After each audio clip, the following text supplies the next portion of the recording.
Good morning. Welcome. Welcome. Welcome to our annual Upper Mid Parents Weekend. This marks the formal beginning to the college search, application, and selection process for the class of 2015. For those of you who do not know me, I'm Terry Giffen. I'm the Director of College Counseling. This is my 6th year at Taft and my 41st year in education. Clearly, the purpose of this weekend is to give you an overview of the component parts of the process. And while I don't expect that we'll answer every question that you have today, I do expect that the day will provide a great start in helping you to begin your journey through the college process with your child.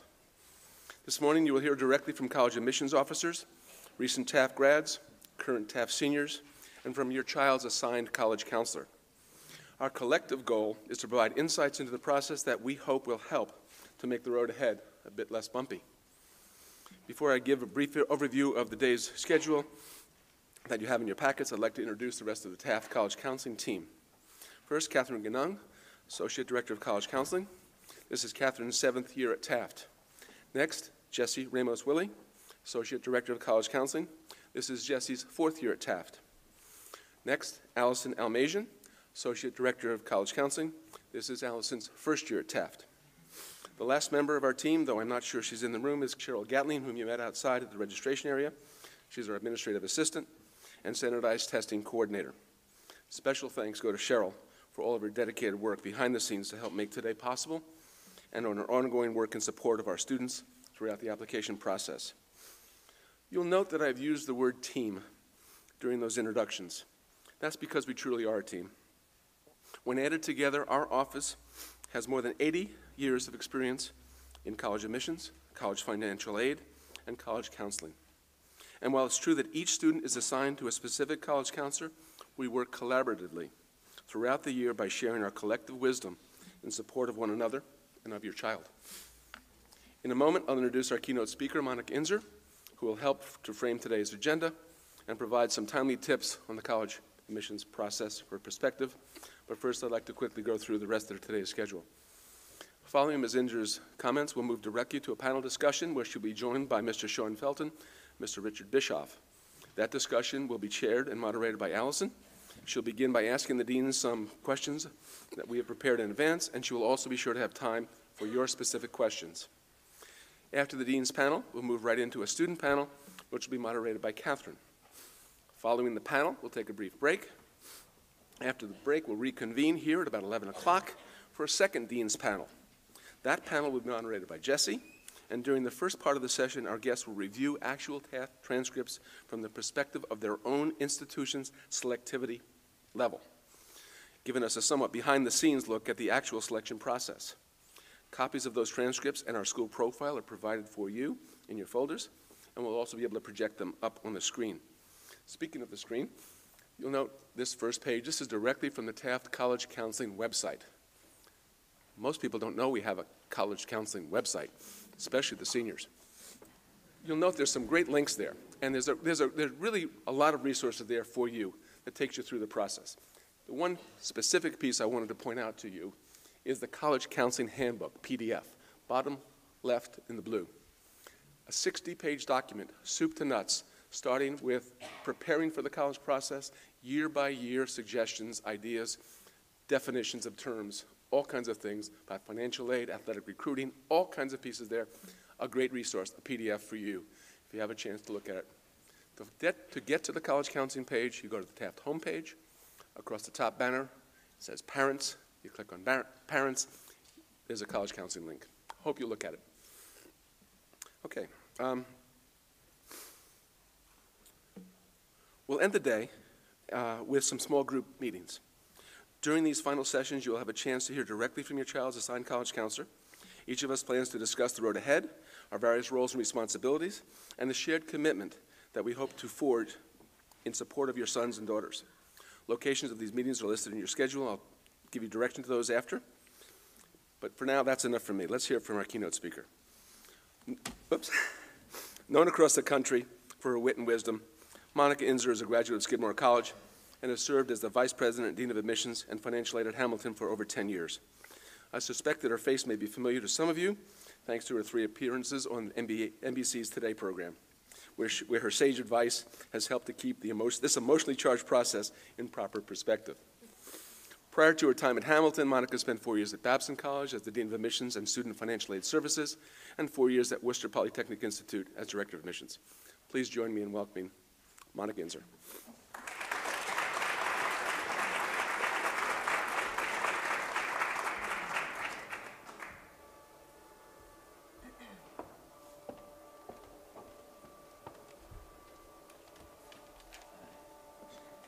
Good morning.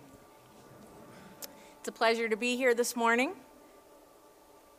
To be honest, I say that every place I go, but it's really a pleasure to be here at Taft. I have a long history and relationship with this school and with the college counseling staff. Terry and I have known each other for about 25 years, I think, and Allison and I have known each other for 10 years, and I've known of Taft and have visited this school for about 25 years. I haven't in recent months or years, and so I'm happy to have an excuse to be back. But Hamilton has a close relationship with Taft as well. Many of our trustees at Hamilton have children who have attended Taft. We enroll numerous students from Taft every year. In fact, yesterday I welcomed 50 new students who started in January, a combination of January freshmen and transfers, and 2 of them were from Taft. We have a scholarship at Hamilton named for a former headmaster here, the Lance Auden Scholarship, in honor of a Taft student who enrolls at Hamilton. So you see, we really do have a long relationship. This year we have, I think, 22 applications from Taft. So it's important. It really is a pleasure to be here, and it's great to take a break in January and get out of the office from reading applications a little bit and be out and meet families who are about ready to start the process. I was a little grumpy when I pulled up this morning and I saw Middlebury Street. But I was reassured that the next road down was Hamilton Avenue, Hamilton Road. So everything's okay. Everything's right in the world. So it's interesting to be an expert. That's what we are here, I guess, today. And my colleagues on the panel could be up here, too. They're experts as well. But none of us, the truth is, are really experts in this process. I have been doing this for 25 years or more now. But we learn every year from you, from the students, from the process. Things change very rapidly in college admissions and the economy and with technology. So what worked for us and for you last year may not work next year. And that's really important for you to realize, because I think people approach this trying to learn from what happened 10 years ago, what happened when you applied to colleges, what happened when your neighbor applied to colleges, and really, in the moment, what is most important is what's right for your child in the current state of affairs in the world and with the colleges and the lists that are appropriate for your child. So keep that in mind, and we keep that in mind on our side and try and stay fresh every year. Hamilton is an undergraduate school with only 4 classes, right? We've got freshmen through seniors, no graduate students. And so if you think about the fact that every year we're trading out 25% of our population, we really change. People, graduates of colleges, those of you who attended college, think of it as exactly the way you left it, when you left it whenever you did, right? And you want it to stay the same because it's a memory. It's nostalgic. It's important.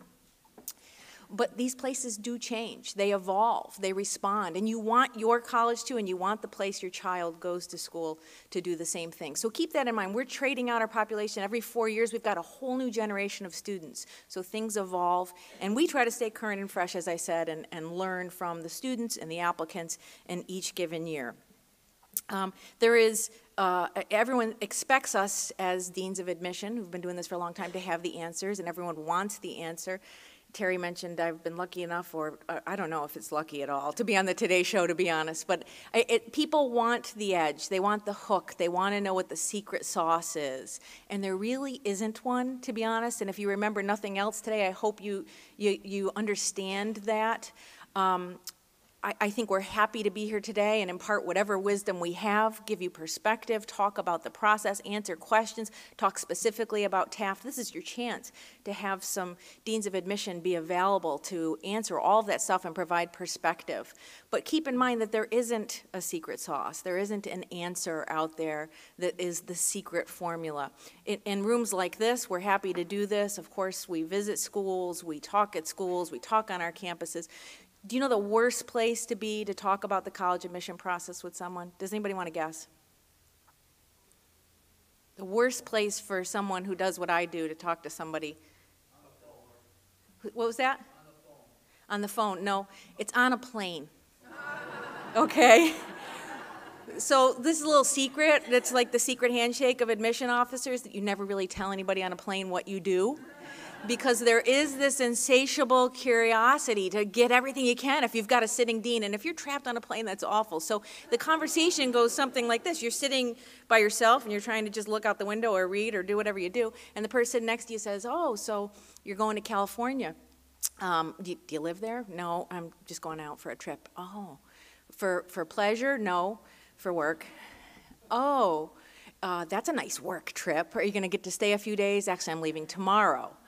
Tomorrow? You don't get to stay very long, so you're coming back tomorrow? I'm going to Denver tomorrow. Do you get to stay in Denver for a little while, then you come home? Actually, I'm going to Salt Lake City the next day.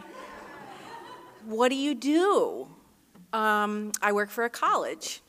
Oh, are you a faculty member? Nope. You're a recruiter, aren't you? You're one of those recruiters. And then you're stuck. And then, 10 minutes later, you're answering the question, okay, if you have this kid and one had a parent who went there, does it make a difference? An hour later, you're talking about the differences between SAT and ACT. And when you get off the plane, they're sending you their kid's draft of their essay, right? So I tell people on a plane, you just need to know this in case you ever sit next to me, that I fold sweaters at the Gap. It works really well. It's a great conversation ender. So anyway, this is all about balance. It's about keeping it in perspective. We laugh about this stuff, but it's true. When you get in the process, we could hold up a mirror for you 18 months from now or a year from now, and you sometimes lose yourself. And the reason is you just want the very best for your child. We get that. We know that. You want them to find a college that's a good fit, a place where they're going to thrive, a place where they're going to be happy, a place where they're going to make the best friends of their life, a place where they're going to, at the end of 4 years, yes, have a life, but also make a living. We get that. We know that. But don't lose yourself in that process as you approach it. I heard a principal once say that going through the college admission process with your child is like teaching them how to ride a bike. That you can push them a little bit. You can even hold the seat so they don't fall sometimes. But they have to steer, and they have to pedal. And nobody ever learned to ride a bike without mastering balance, right? It's a really important metaphor to keep in mind as you approach this process. They may fall off that bike occasionally, and sometimes that's how you learn. And we have to pick them up, but the only way to get going again is for them to pedal. So remember that. You can't run in front of them and clear out all the bushes. Okay? You got to let them fall sometimes. And so keep that in mind. It's about balance, I think. A few things I want to talk about just practically as you approach the process, and then I'm going to come back and talk about your role as parents again. But building a list. At the onset of the process, you're going to work with the really great folks here in the college counseling office. Your child's going to work with them. You're going to talk about the wide range of schools in this education system, which are as staggering as they are wonderful. Be open-minded, approach it. Don't think about stereotypes. Again, remember these places change. Don't think about what a place was like when you were looking at colleges or your friends were looking at colleges. Think openly for your child. Let them dream. It's okay to have dreams. It's okay. We talk about the stretch schools. It's okay to have dreams as long as they're somewhat realistic and as long as they're your child's dreams. Okay, not your dreams. Keep that in mind. Think about what you're communicating to them when you talk about colleges, because sometimes you're putting pressure on them that you don't even realize you're doing. Think about the bike metaphor again. If your child fell off the bike 3 or 4 times and you told them you're so disappointed in them because they couldn't learn how to ride a bike, of course you wouldn't do that. You'd encourage them. You'd say, let's get back up on that bike again. Let's take a break. Let's not go out there and do this 56 times so you feel so horrible about yourself. Let's be realistic about what you can accomplish. Let's take a little break. Let's take a step back. Let's go do something fun for a little while and then come back to it. Think about that with the process too. Think about being a listener as you're putting together a list and talking to your child and folks here, not just being active. you're going to do some research. I know you will. Your kids at Taft, because you want them to get a great education, you're going to want the same for college. You're going to take advantage of all the information that is available to you. You're going to look at lists. You're going to go online. There's so much information available, but be cautious about all of that too, because so much of this process is a feeling. And this is a very emotional experience, and choosing a college is a relationship that lasts for life. So you got to balance the data. It's important. It's really important, actually. But this other piece is important as well, and you need to balance that and keep it in mind. You know, I'm talking around, but not mentioning, and I'm just going to come out and say the rankings sometimes can be a barrier for families. If you get caught up in looking at the U.S. News and World Report list, you're going to not look at all kinds of great and wonderful colleges. We as a society are using the data. We're using lists. We're using consumer reports. We don't buy a car without looking at the safety reports. We don't buy a book without looking at the bestseller list, right, or talking to your friends about it. That's all important because it's informing a perspective, but you have your own opinions too, right? And you need to be strong enough to feel that and experience that and let your child do the same. I know a president of a college who said, well, I would never buy a toaster that my bagels didn't fit in, even if it was the #1 ranked toaster, right? So keep that in mind. It's a good analogy that the #1 ranked school and the #14 ranked school may not be the right fit for your son or daughter. So keep that in mind as you balance the data with feeling and experiencing schools. And find your own measuring stick and let your child find their own measuring stick for what is a good place and a good fit. And think about those conversations that are really important conversations you're going to have with your child before you have them. So be thoughtful about how you're going to approach this process, because long after they find a college, and I promise you they all will, long after that, they're going to remember how you went through this process as a family. It's a really important moment in time for your relationship. It's the chance for them to take the reins a little bit, probably more than they did with your secondary school search. Chance for them to take the reins more, for you to step back, for you to be really proud of them in that moment. Think about the questions you're asking so that they're not extra leading. So for example, if you say, don't you think Princeton would meet all of your needs? It seems like there's only one right answer to that question, doesn't it, if you're a 16 or 17-year-old. But if you said, what are your needs for college? What do you think you want out of a college? Describe your experience for me, and let's work on finding places that seem to support that. It's a totally different conversation, but you're still active and engaged, and you're drawing them out. You're letting them steer a little bit, which may take a few attempts, but you're letting them steer. That's really important. So be cautious of the status versus substance debate when you're building a list. Avoid stereotypes. Terry mentioned that I worked at an engineering school for a while, and I'll be honest with you that you heard I went to Skidmore. Liberal arts feeds my soul. I'm at Hamilton College, but I love colleges. I've learned that about myself. I loved being at an engineering school. I loved being dean of admission at a business school.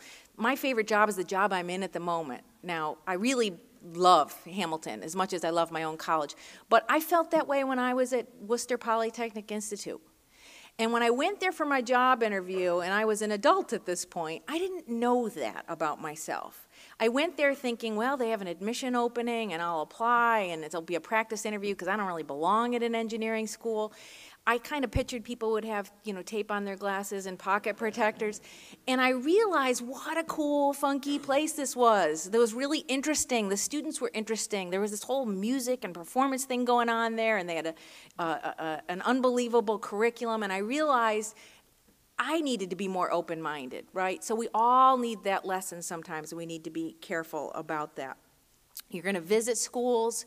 You're going to be open-minded when you visit, too. You need to do the same thing there, not just with building a list, but when you get on campus, don't just visit the admission office. Spend a little more time on campus just stumbling into the dining hall or sitting on a bench and watching people interact. Feel a place, not just reading the glossy brochures and hearing the admission spiel, because we're going to tell you about what it's like on our very best day.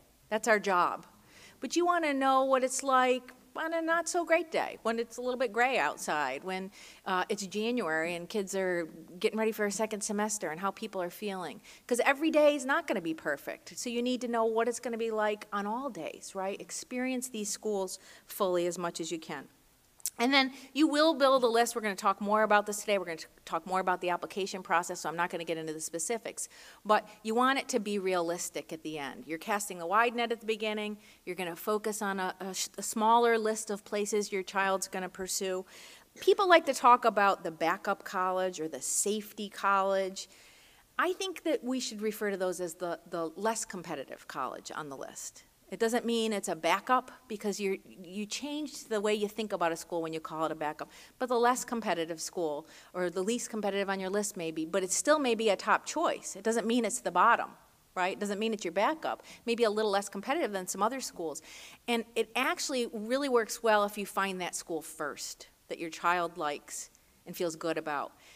Often we hear families who have their dream schools, which again, it's fine to dream as long as they're their dreams, and then they're filling in places at the bottom and it doesn't feel as good. But if you find those more realistic, less competitive schools that are an appropriate match first, and then you dream a little, it feels a little better. You're flipping it just a little bit. As your child goes through the process and they put themselves out there, remember how hard that is for them. Keep that in mind as you're trying to support them, help them ride that bike, that it's very hard for them to apply to schools. And there are some students who are excellent at advocating for themselves, who are great in an interview, that make their own interview appointment, that write a great essay, that drive the process. They get the gold star from the college counseling office here. They are rare. Those students are the exception.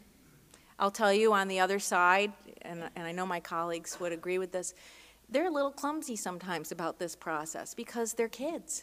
They're trying to figure it out. Some students are really articulate about describing their strengths, but not many. A lot of kids are trying to find their way and figure out how to talk about themselves, and it may take several attempts at that essay. And we, on the other side, understand this. We appreciate this. We know everybody's not going to be a star in the interview. If we say we value interviews, it's because we value fit, and we want to talk to kids, and we want to get to know them. We want to know if it's a good match. It's not because we want to intimidate them and scare them and that we expect them all to be perfect. And you shouldn't either. So keep that in mind. This is a generation that seems to not be able to take no for an answer. And I don't know what that is about. I have children myself, so I spend a lot of time thinking about this. I think a lot of it has to do with us, parents. And we just so love them. We so want to protect them from failure. But we really can't, because it's part of life.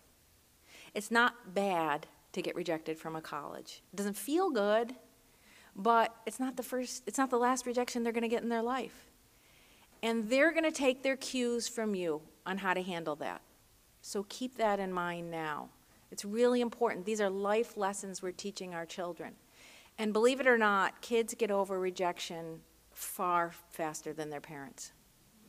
They're much more resilient than you think, okay? It's devastating for them. Kids who apply early decision and don't get into their top choice, they think their life is over. A week later, they're telling you why that school wasn't a good fit, and they've got 5 more, and they're really happy to move forward, but their parents aren't sometimes, okay?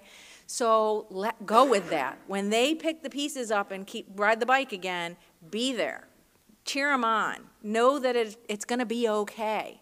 So often when a student doesn't get into a place early decision, they have a plan ahead of time. They know it's a stretch. They're going to go for it early decision, and we can talk about the whole early decision piece when we do the panel. But they stretch, they go for a school, and they don't get their top choice, and they had a list, they had a plan, it was a good plan.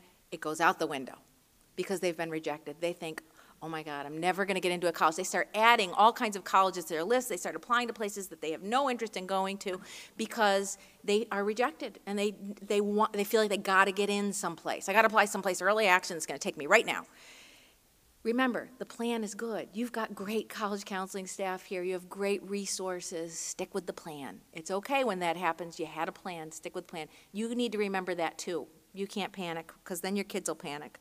It's the hardest part of our jobs as parents, is really we're modeling all the time. This is not just about the admission process, but certainly in the admission process. So keep that in mind. And you need to be honest with yourselves as well, that working hard, going to a great school like Taft, working hard, earning good grades, doing all the right things earns your child the right to be considered at the most selective colleges in the country. But it doesn't always result in an invitation to those places, because there are lots of students like that. And the hardest part of our job is figuring out who not to take. I know it doesn't seem that way sometimes, but it is true. Did any of you see the movie Admission last year with Tina Fey? Crazy movie. Scared all of us to death. We thought, oh crap, a movie on admission starring Tina Fey. This can't end well, right? To be honest, it wasn't as bad as I thought. It did not do as much damage as I thought. There were moments I cringed, like the trap door for rejected students. That really wasn't good. But there were really poignant moments in the movie where the admission committee came together to advocate for students, to eloquently bring each student to life, quite literally in the movie, and argue with each other and acquiesce because they couldn't admit the students they wanted to admit. That's real. That part really does happen. We really do care about students more than you would ever realize. And my favorite line in the movie was Tina Fey's line when she said, "This is an imperfect process about imperfect students that passes judgment on people who are way more together than me." And that's the spirit in which we all approach the admission process, okay? You need to know that about admission officers, because we care about students, even the ones we can't take, more than you would ever realize. Okay, last part, I'm back to talking about parents one more time. You all know about the helicopter parent. You've heard this, right? So I want to give you a few more terms just to keep in mind. We're going to laugh about this, I hope, but it's really so that it gives you perspective as we approach the process, and you can keep a little humor about it. So you all know the helicopter. In the admission offices, we talk about the Black Hawk. Okay, we know when they're calling, but I've got a few others for you that are meaningful to me, and I work really hard as a parent to guard myself against this as well. One of them is the dry cleaning parent. The dry cleaning parent wants to drop off their dirty laundry and pick it up clean, right? You get what I'm saying there? So keep that in mind. You don't want to be that parent. You're going to deal with some of these issues at home. You're going to talk to your kid. You're going to support them. It's not just the college counseling office's job. And by the way, as excellent as this college counseling staff is, they will not get your child into college. Your child will get your child into college, okay? So don't hang that all on them, and you own a piece of this too. So don't be the dry cleaning parent. There's also the Velcro parent. I don't need to say much about that. You get it. They're kind of stuck to their kid. They're a package deal. It's about them as much as it's about the kid. You don't want to be the Velcro parent. But then my favorite is, and we're getting ready for the Olympics again, so this is perfect, the curling parent. You know about the sport curling with the big stone, right? And it goes down the ice and it travels. And there's that person in front of the big stone who's sweeping like crazy, screaming, sweeping, trying to steer where it goes, make sure it's a clean path and that the stone doesn't hit a thing. You don't want to be the curling parent, right? Okay, so be careful about that. So I know you think I'm making fun of parents a lot, and I am, because we see them up close and personal. It's not always pretty. But I want to share my own humbling parent story so it makes you feel a little bit better, because we all have these moments. So my son, my husband and I have a 12-year-old and a 24-year-old. Poor planning, I know. They're the bookends of adolescence. And but with our 12-year-old, I had an experience that was kind of humbling and new for me. And we try really hard. We alternate between giving him an extra push and some independence, but hugging him a little tighter because we don't really want the moment to end or let them go. We all do that, right? But so I was working with Jack, who at the time was 8. I got to get something. Hold on.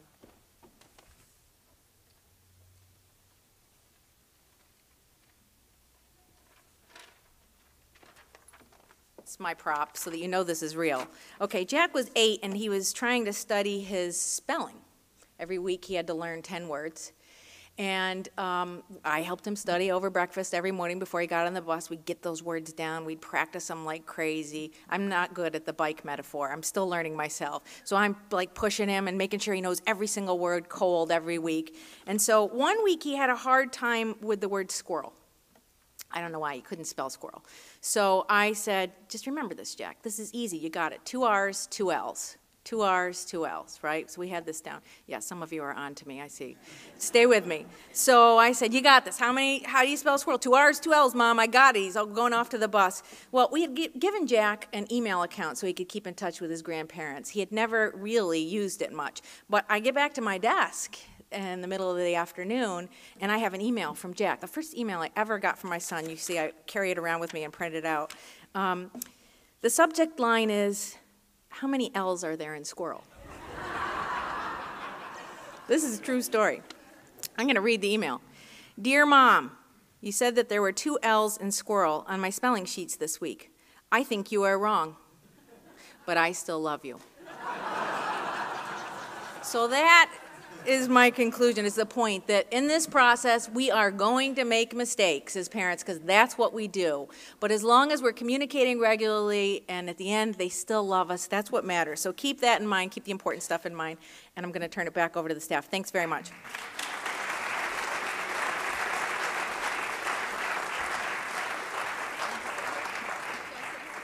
Please. Thank you, Monica, for your advice. Wow. You have set a great tone for today, and been doing this for a few years, and that was one of the best keynotes I've ever had. Thank you so much. Okay, folks, we'll move right on into the Dean's panel here with discussion with Monica and our other guests who are with us right now. First is Rick Bischoff. Rick, please stand up, raise your hand. And then the second is Sean Felton. Rick Bischoff is as schedule notes, the Vice President for Enrollment and Management at Case Western Reserve University in Cleveland, Ohio. Case is not a school where many Taft students have gone, but it should be. Interestingly, whenever I mention Case, the name Case Western Reserve, it reminds me of how very, very old I am. Because when I was in college, I played football against Case Tech and Western Reserve University in the same year. A graduate of McAllister College in St. Paul, Minnesota, Rick has been at Case since November of 2009. Prior to that, he served as the Director of Admissions at Caltech for more than 5 years, as Associate Director of Admissions at the University of Chicago for almost 7 years, and held several positions within the admissions office at his alma mater, McAllister, for 7 years. Sean Felton is a graduate of the University of Virginia. He has been a member of the admissions staff at Cornell since 2003 and currently serves as the Interim Director of Admissions. His previous positions at Cornell have included serving as an Associate Director of Engineering Admissions, as a Senior Associate Director and Communications Coordinator, as a University Recruitment Coordinator and International Admissions Coordinator, and most recently as the Deputy Director of Admissions. Prior to his work at Cornell, Sean served as an Assistant Dean of Admissions at his alma mater, UVA. Please join me in welcoming both these gentlemen to Taft.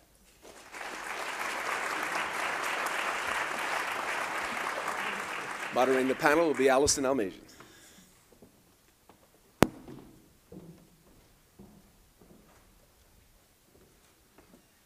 Good morning, everyone. Are we ready for some getting down to the nitty-gritty here? Yeah? Yeah? All right, good. Well, we're going to start off by asking each of our distinguished panelists to talk a little bit about the type of institution they represent. Specifically, no surprise, we planned to have staff here from different kinds of schools so that as you're learning about the process for your son or daughter, you have a sense of the different kinds of options out there. These are only 3. There are many, many more, but we wanted to start by showing you the big universe of the college and university universe for you to see. So with that said, I'm going to ask each panelist to speak to the kind of institution that they represent, what are the features and benefits of that kind of institution, and then we'll get into some more specific questions from there. So Monica, will you start us off? Sure. Is this a microphone? It's pretty funky. Can you all hear me? Is this on? No? It is? Oh yeah, we are hearing your tap. Okay. I'm going to move it closer. It's very high-tech and cool. I kind of like it. As long as you can hear me, though. So Hamilton College, I think many of you might be familiar with, but we're a 4-year, all-undergrad, small liberal arts college. We have 1,850 students, 9-to-1 student-faculty ratio. 3/4 of our classes have fewer than 20 students in them. You get the idea. So we're a small college. We have lots of different majors. I can tell you our popular majors are economics and government and history and English and writing and Chinese, but music is the most enrolled courses on campus, not the most popular major, and we encourage that depth and breadth and exploring across the curriculum. Most of our students will change their mind on major. More than half of our students put something down in their application they want to major in, and they change their mind and go in a totally different direction. And we want students who want that because they're embracing the liberal arts experience. I'll give you one more little commercial for the liberal arts, because I think, especially in this economy, people are talking a lot about making sure education is relevant. And I think that there are lots of paths to do that. But long gone are the days that people go to school to do one thing that they do the rest of their lives. Lots of the jobs that your children are going to do don't exist yet. And so what they need to do is make sure wherever they go to school that they're at a place where they learn how to think, solve problems, work in teams, communicate effectively, and that's one of the strengths and the hallmarks of a liberal arts experience. Okay. Case Western Reserve is an example of, there are three characteristics that I think are important and group us with a set of universities. We are a medium-sized, research-intensive, urban university. We are a university, meaning we have undergraduates. We're about 4,500 undergraduates. You'll find lots of places like us between kind of 4,000 and 6,000 undergraduate students. We also have a large graduate population. Our graduate students are actually outnumber our undergraduates by a few because we are a research-intensive university. We are one of the Association of American Universities institutions. There are 59 American AAU universities. These are the universities that do the lion's share of research in this country. Collectively, we do about $16 billion worth of research each year. That is important in terms of the undergraduate experience that students get, because tying students into the research that our faculty is doing is a very, very important part of that experience.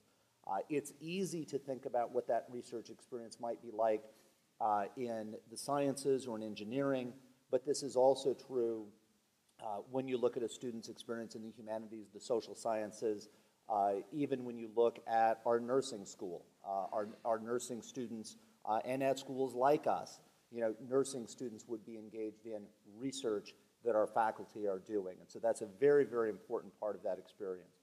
The medium size, I think, is very important as well because of the scale of the university relative to the number of undergraduates we have, many, many, many opportunities. So when I talk about those research experiences with faculty, it's not for the lucky few on our campus or campuses like us. Those experiences are there for everybody. This was true when I was at the University of Chicago, another very good example of a medium-sized research university. If a student wanted to be engaged in research, it was something that they were able to do, simply because of the magnitude of the research program, the number of scholars that we have on our campus. Urban is also an incredibly important characteristic, and there are a number of universities like us that are in urban areas. Not only do young people like living in cities, many of your sons and daughters, when they graduate from their college, their undergraduate college, their first experience as a truly independent adult will be living in a major urban center. And by going to college in a city, it gives us an opportunity to help teach students who may not be familiar with how you navigate life in an urban area. They can learn how to do that, with some guidance rather than on their own for the first time. It also gives students access to opportunities. They often think about the fun things that people can do in cities, but also we can tie academic programs into the kinds of things that urban areas offer. And so urban universities like us have access to great art museums, great orchestras, great natural history museums, the kinds of cultural institutions of an urban area we can partner with, we can tie our students into those experiences. So I'm the opposite of that, I guess. Good morning, everyone. Thank you all for having us again, for having me. So a little bit about Cornell in terms of the university and some of the features and benefits. So Cornell is, I guess we're the large school of this group here, although we don't tend to think of ourselves as a large school, but we have 20,000 undergraduates and graduate students, so that's kind of a thing to consider as well. Our students are from all over the U.S. and all over the world, especially. Very diverse. Diversity of person, practice, and thought is really a hallmark for Cornell University. So much so that when students come to our campus, they certainly experience a little bit of confusion because of the amalgam of academic programs we have. 7 undergraduate colleges, close to but not quite 100 different majors, hundreds of minors, and so there are lots of choices to be made about the most basic of courses that you might take on the way up to, you know, what your major will be, what minors you might want to include along with your majors. In terms of our identity, Cornell also presents this kind of private university with a public mission. We happen to be the federal land-grant institution for New York State, a sort of designation that's normally connected with a public university. So we're unique in that way, and it really doesn't mean a lot if you're not from the state of New York per se. What it does mean, though, is it sort of gives you a sense of what sorts of things we might be doing. In connection with that federal land-grant designation, research is a very important component of our work as a university, and New York State supports that. And that research extends beyond the state, although their support is probably most closely connected with what's happening within the state.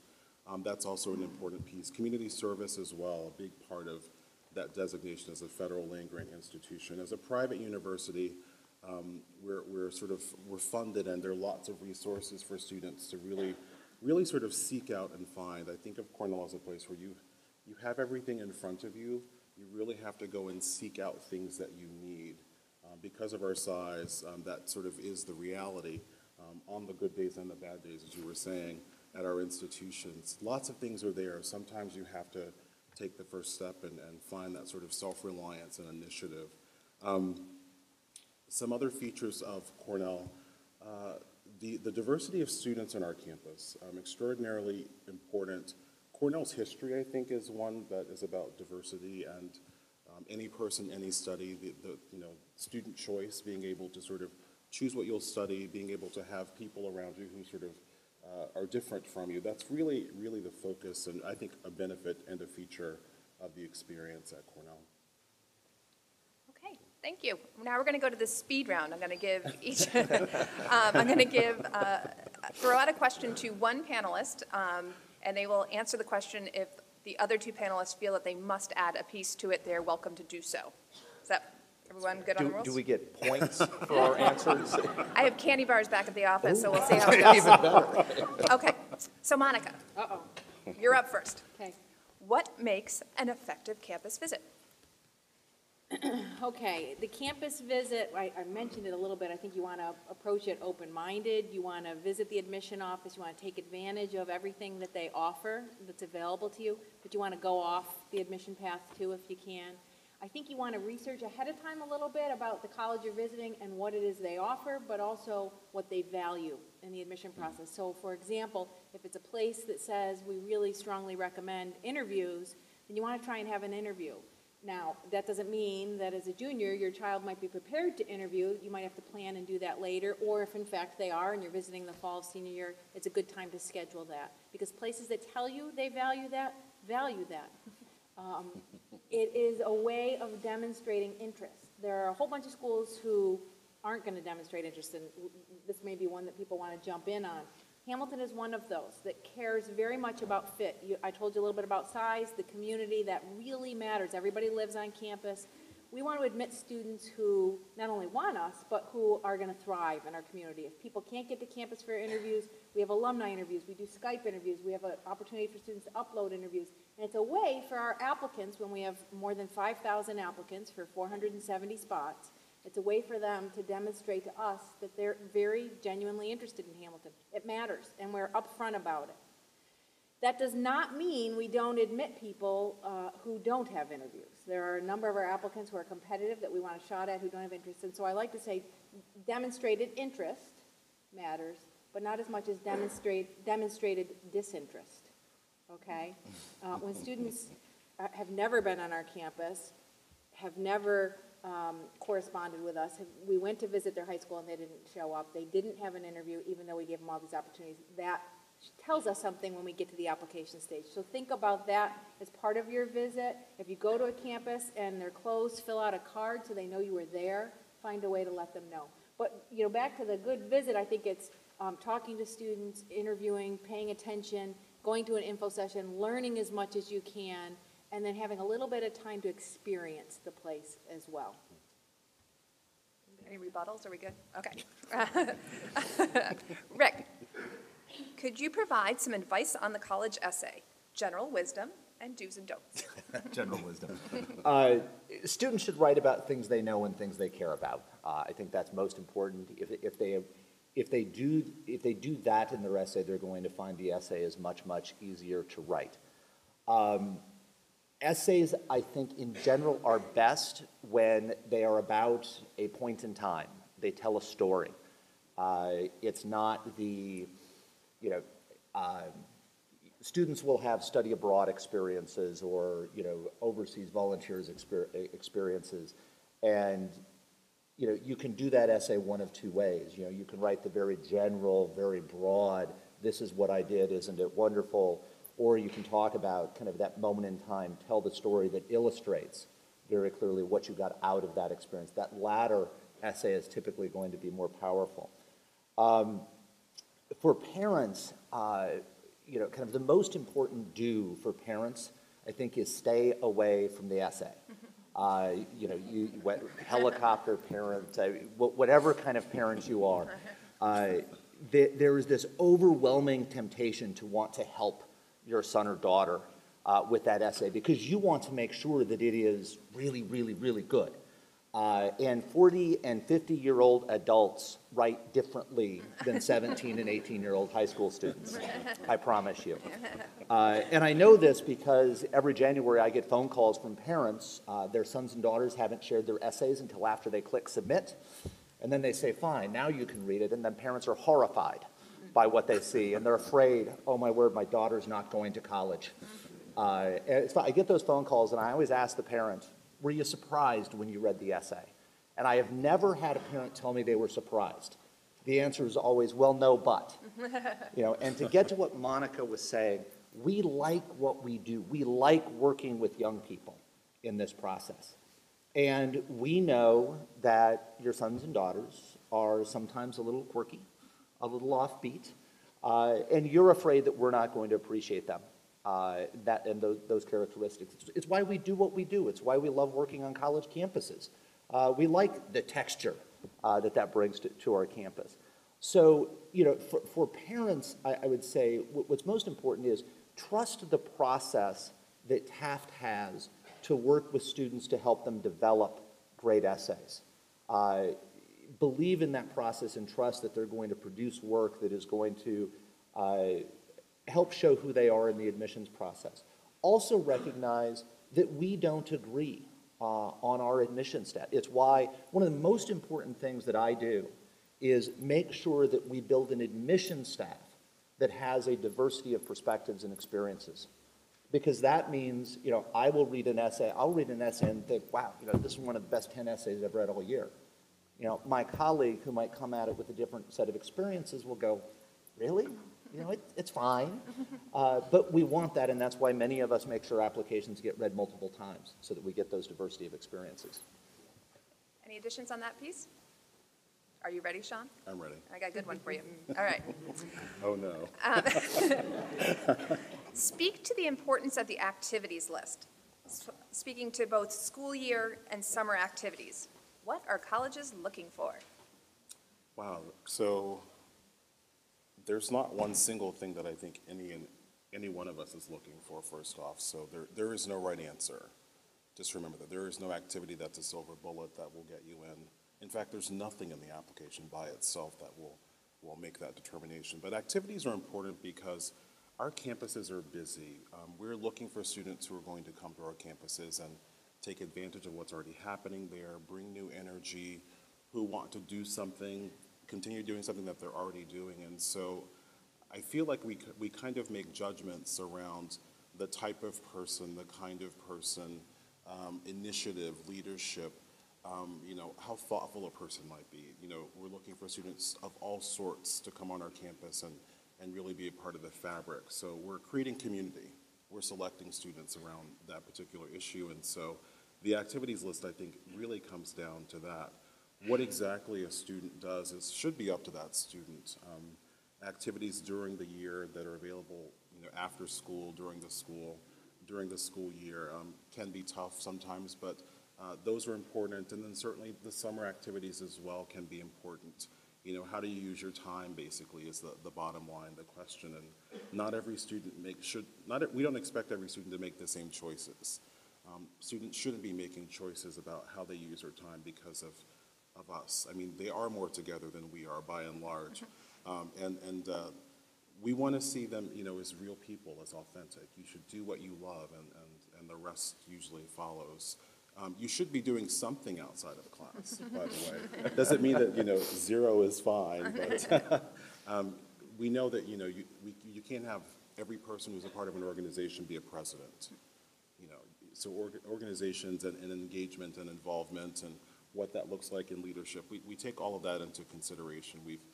We understand how organizations work. There are people who lead and people who are also leading by doing a lot of the work that needs to happen in organizations. Going to other college campuses for summer college is something that you may be thinking of. Great idea. Experience a university classroom if you can, if it's affordable, if it's a possibility. That's certainly not, again, a silver bullet. It's not going to get you into Cornell because you've come for summer college, by the way, just to sort of leave that. But it certainly gives us a sense of what you might do, if you were to come back. And that's really helpful information, and it helps the student grow. So. Anything to add? Okay, it's your turn, folks. We will take a couple of questions. And I'm going to repeat the question so that those who are videoing will hear what it is. On the corner with the pink.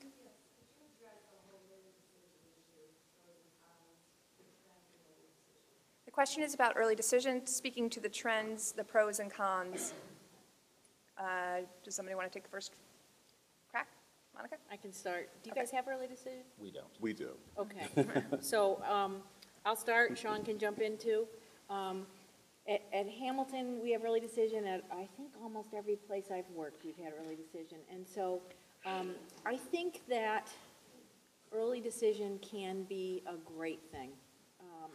If in fact you have gone through the process as a family and your son or daughter emerges on the other side and said, here's my list, I've looked at all these schools thoroughly, and this one is this much further out ahead of all the others that I know if I got into all of these places, that's the place I would go. Well, then early decision is a really good option for you, perhaps. It's an opportunity for your son or daughter to demonstrate to that school that he or she loves it more than any other place. Flattery sometimes gets you somewhere. And for the school, it's an opportunity to fill a spot in the class with someone who really wants to be there, okay? But it doesn't necessarily, it's not always the hook or the advantage that people hope it will be. Sometimes there are so many people applying for early decision at schools that you have to make choices and trade-offs. I caution people to go into it the way I said, to do your research, be thorough, to think about all the things that matter, all the things your son or daughter values, and check those off, and then if something emerges, do early decision. It's 90% of the work, and then that's the last 10%. You don't start with the first 10% of, I'm going to apply someplace ED, but I don't know where it is yet.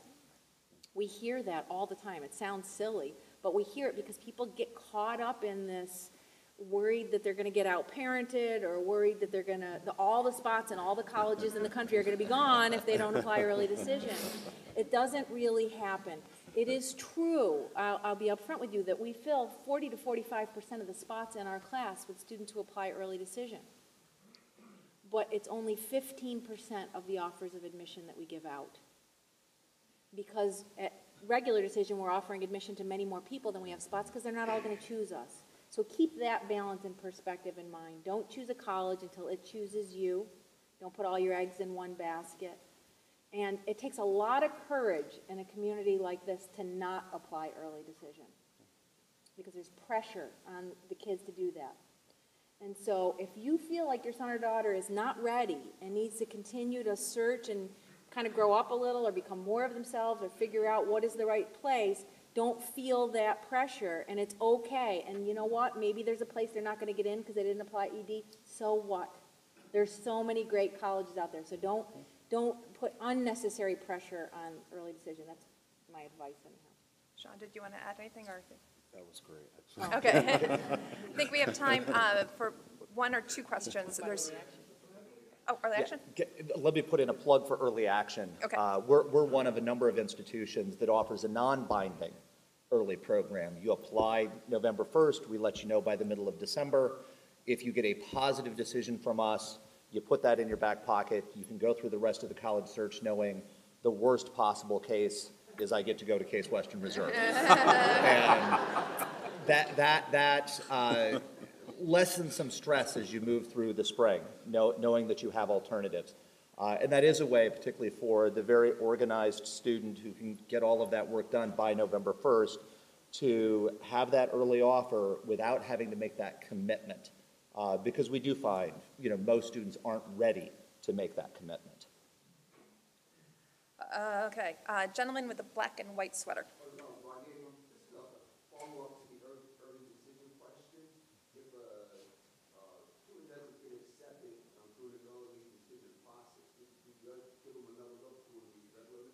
The question is, if a student is not admitted under early decision, what are the possible outcomes? And someone's going to speak to deferral or deny.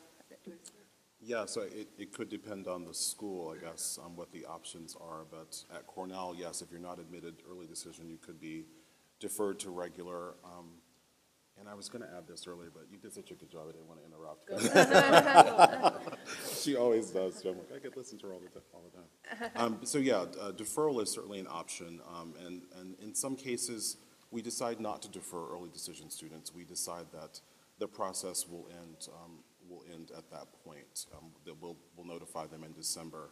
And I guess this relates to the issue of early decision and perhaps early programs in general not being easier just because they're early, just because we're looking for students who want to make a commitment, who we know are already very committed, usually to our schools, or they're very intense and aware of our schools. We read applications the very same in October and November as we do in January, February. More applications do come in later, and so you have to be mindful about this process when we're looking at students. And so the options we do have with students, deferring a student to regular usually means the student is strong and we'd like to look at them again, maybe have a different set of eyes on them. There might be some new information, something that changes the direction that an application may have been going. If we decide not to, if a school decides not to defer an early decision candidate and decides to deny them admission at that point, it often means that they're not seen as competitive or strong in the pool, and the pool only gets stronger and more competitive when those additional applications come in after the year turns over and other deadlines happen. All right, we're over time, but I'm going to use my squatting rights and take one more question. Gentleman in the back with the...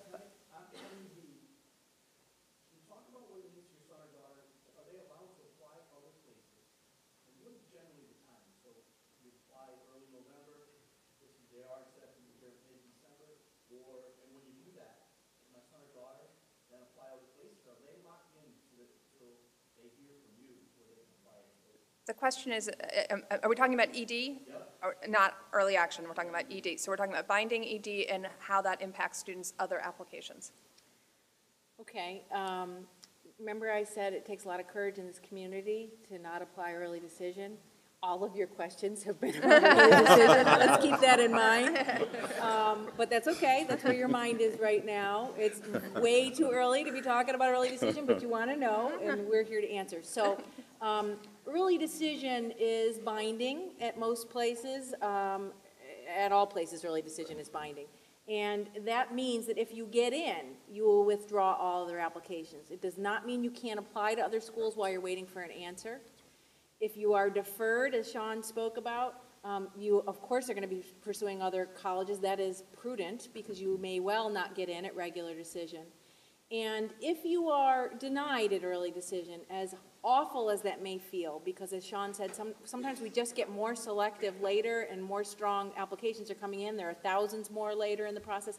It's really in an effort to be humane and that we don't want to string you along so that you can fall in love with other colleges and pursue other places. But I think that if you're deferred, of course you're going to be applying to other colleges. Before you find a decision, you're going to be applying to other colleges. And if you're deferred, you need to kind of set it aside and still not live just for that one school. Treat it maybe a little bit like a lottery ticket, that if it happens, it's great, but if it doesn't, you have another plan. So remember, you always have to have the plan. Okay. All right, now, go ahead, Rick. That there are early decision schools and there are early action schools that will say you can only apply to one early program. So they might say if you're applying early, you can only apply early to us. We don't do that. But you can submit regular decision applications during that time period and simply withdraw them once you get the offer. There are, however, and we are an example of an early action school that is open, and there are a number of us, where we say, we don't care what you do. And so you can apply early decision to Cornell, and I know we have many students who have, because they've been contacting us and withdrawing their application, that we have, I'm not taking it personally, but we offer admission to early action students, and a number of them will contact us very quickly and decline the offer because they've been admitted to an early decision school, and from our perspective, that's fine. Okay. Panelists are on the stage, are going to exit stage right. Student panelists, along with Catherine, are going to come up the other side. Thank you. Stage right up.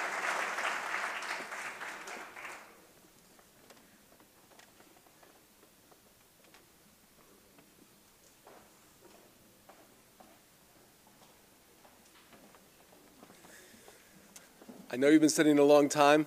Bear with us. We're going to have a break after this panel is over.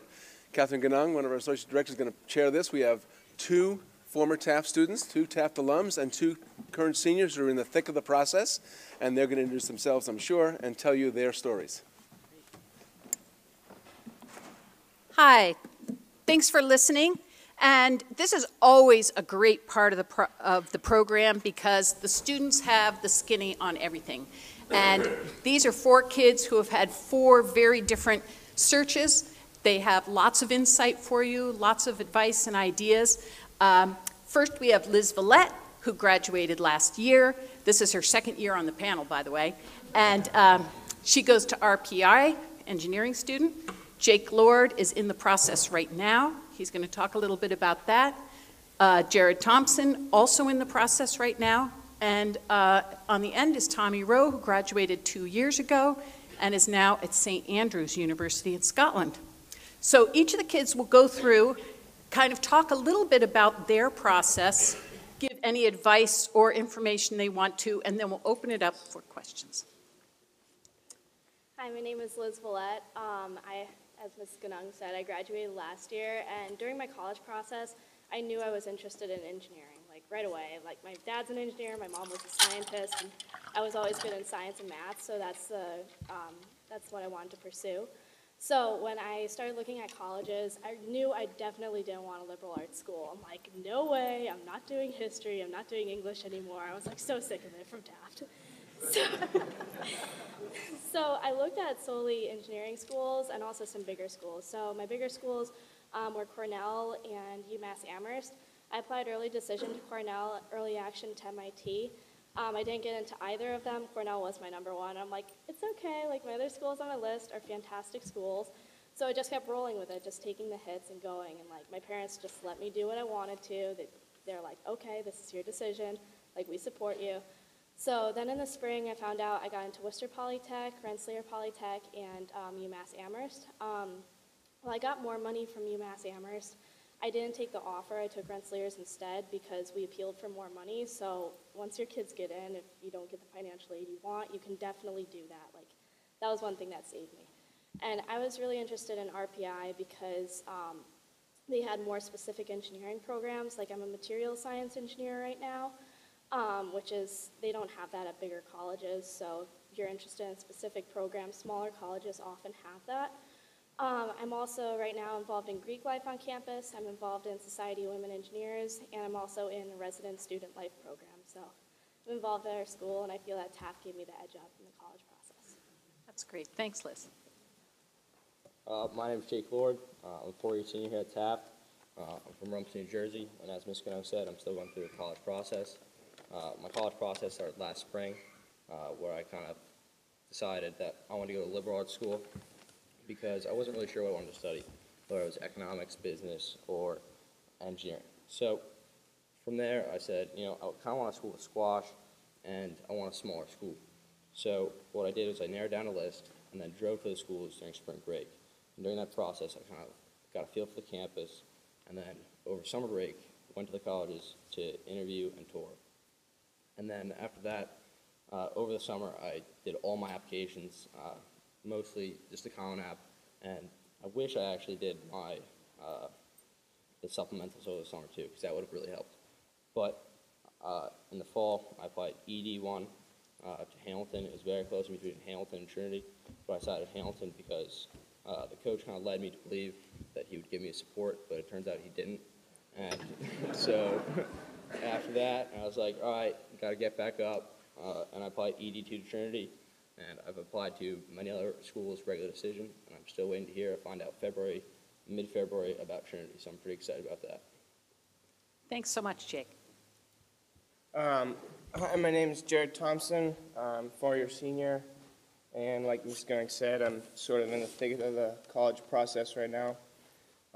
This year I applied to McGill, Bowdoin, Middlebury, Georgetown, University of Southern California, George Washington, Colorado College.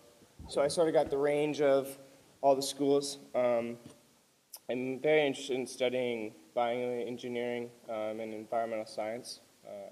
So that's sort of how I focused my college process.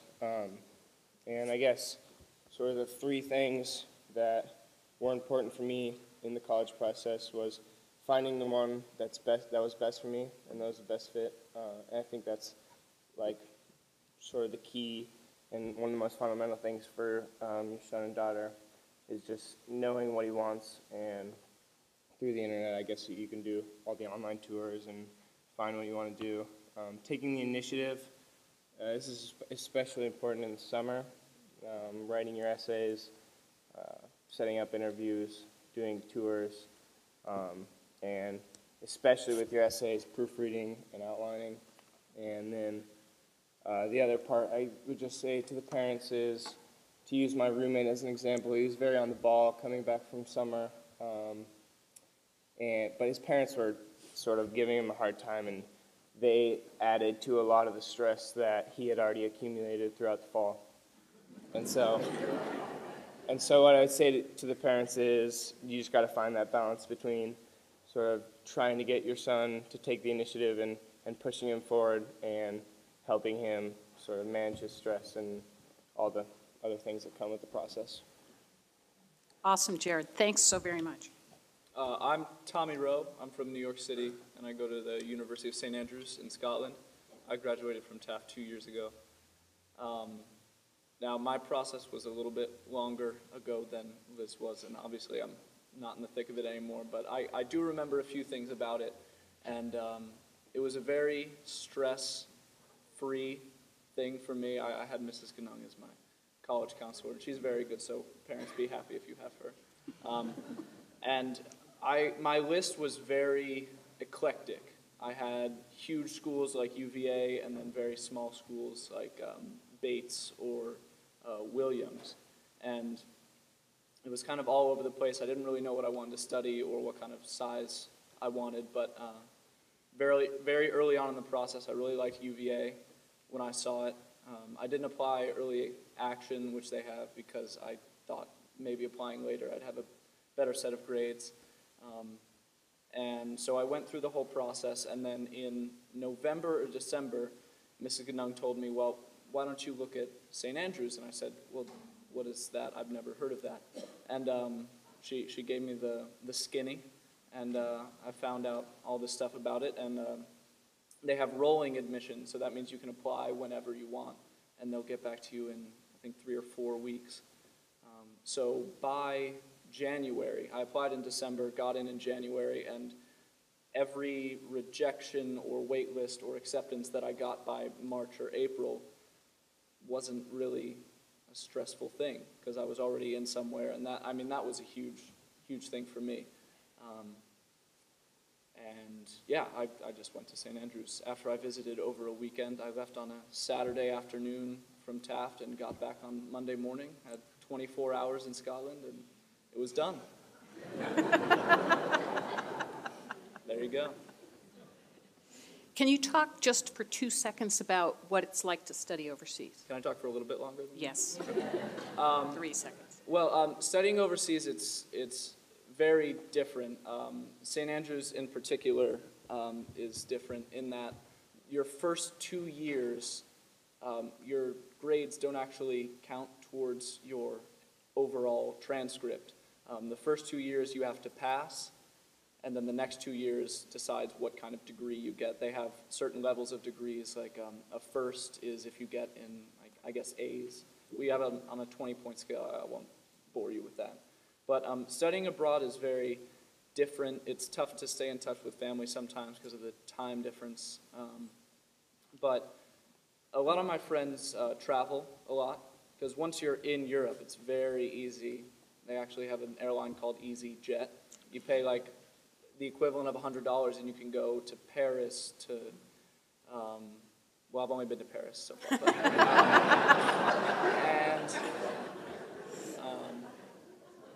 yeah, but I try to spend, some kids travel a lot. I had a friend who graduated from Taft 3 years ago who was there for a semester abroad, and he traveled every weekend.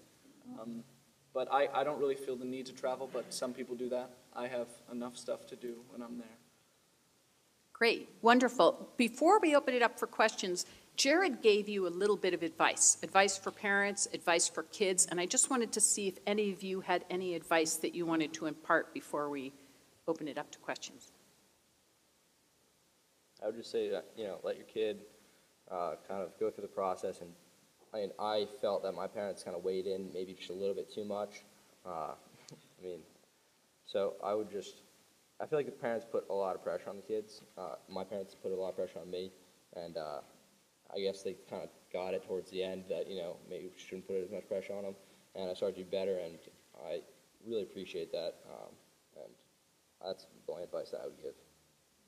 No, my parents were totally laid back through the process. They're like, all right, you find your schools, you figure out where you're going, and we'll pay. So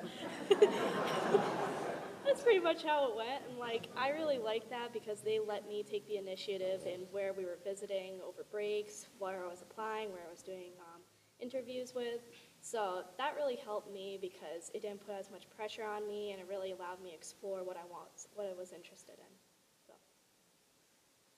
I'll just say, echo what Jared said. Your sons and daughters have two sources of stress, themselves and you can control really only one of those. So I would do that if you can. How about advice for 11th graders? Anything you would have told your 11th grade self now that you've kind of gone through the whole thing? Do visit colleges over spring break and over summer and actually finish your applications. Do as much work as you can over summer because you underestimate the jump from junior to senior year. At least I did. And I was working on New Year's Eve on my application, so it's not fun. It's not fun. You laugh, I was crying.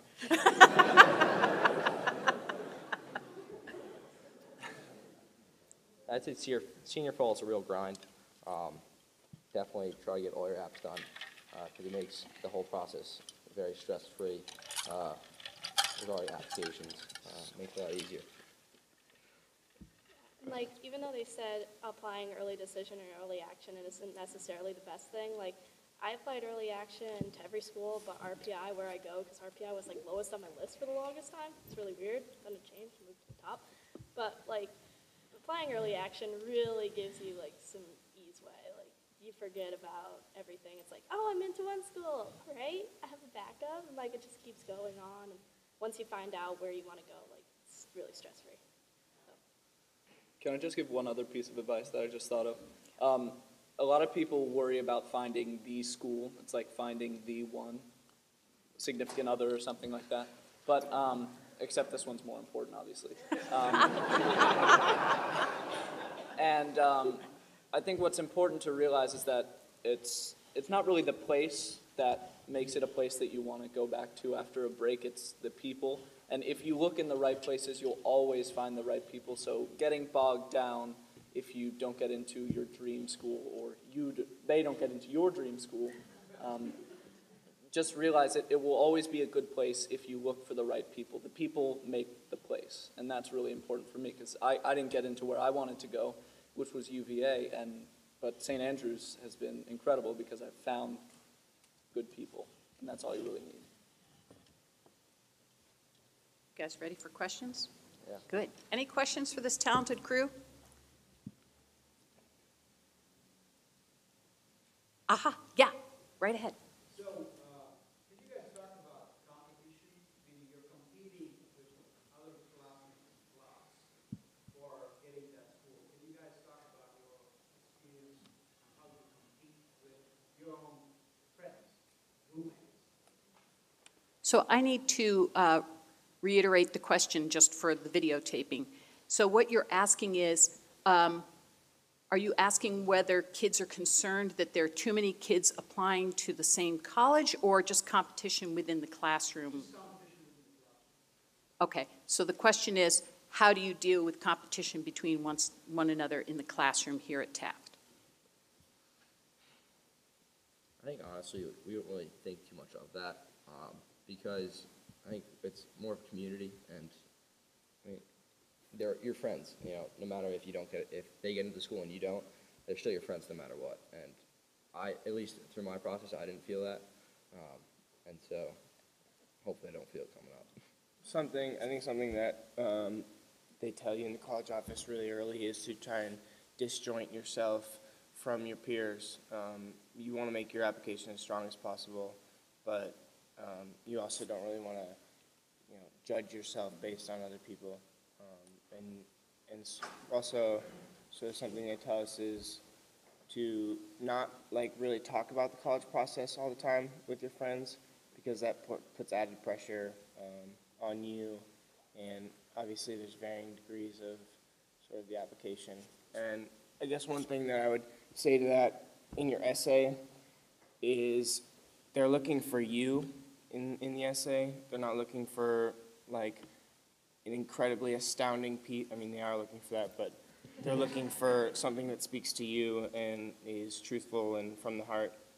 And so that in itself will set you apart from the other applicants, or set your son and daughter apart from the other applicants.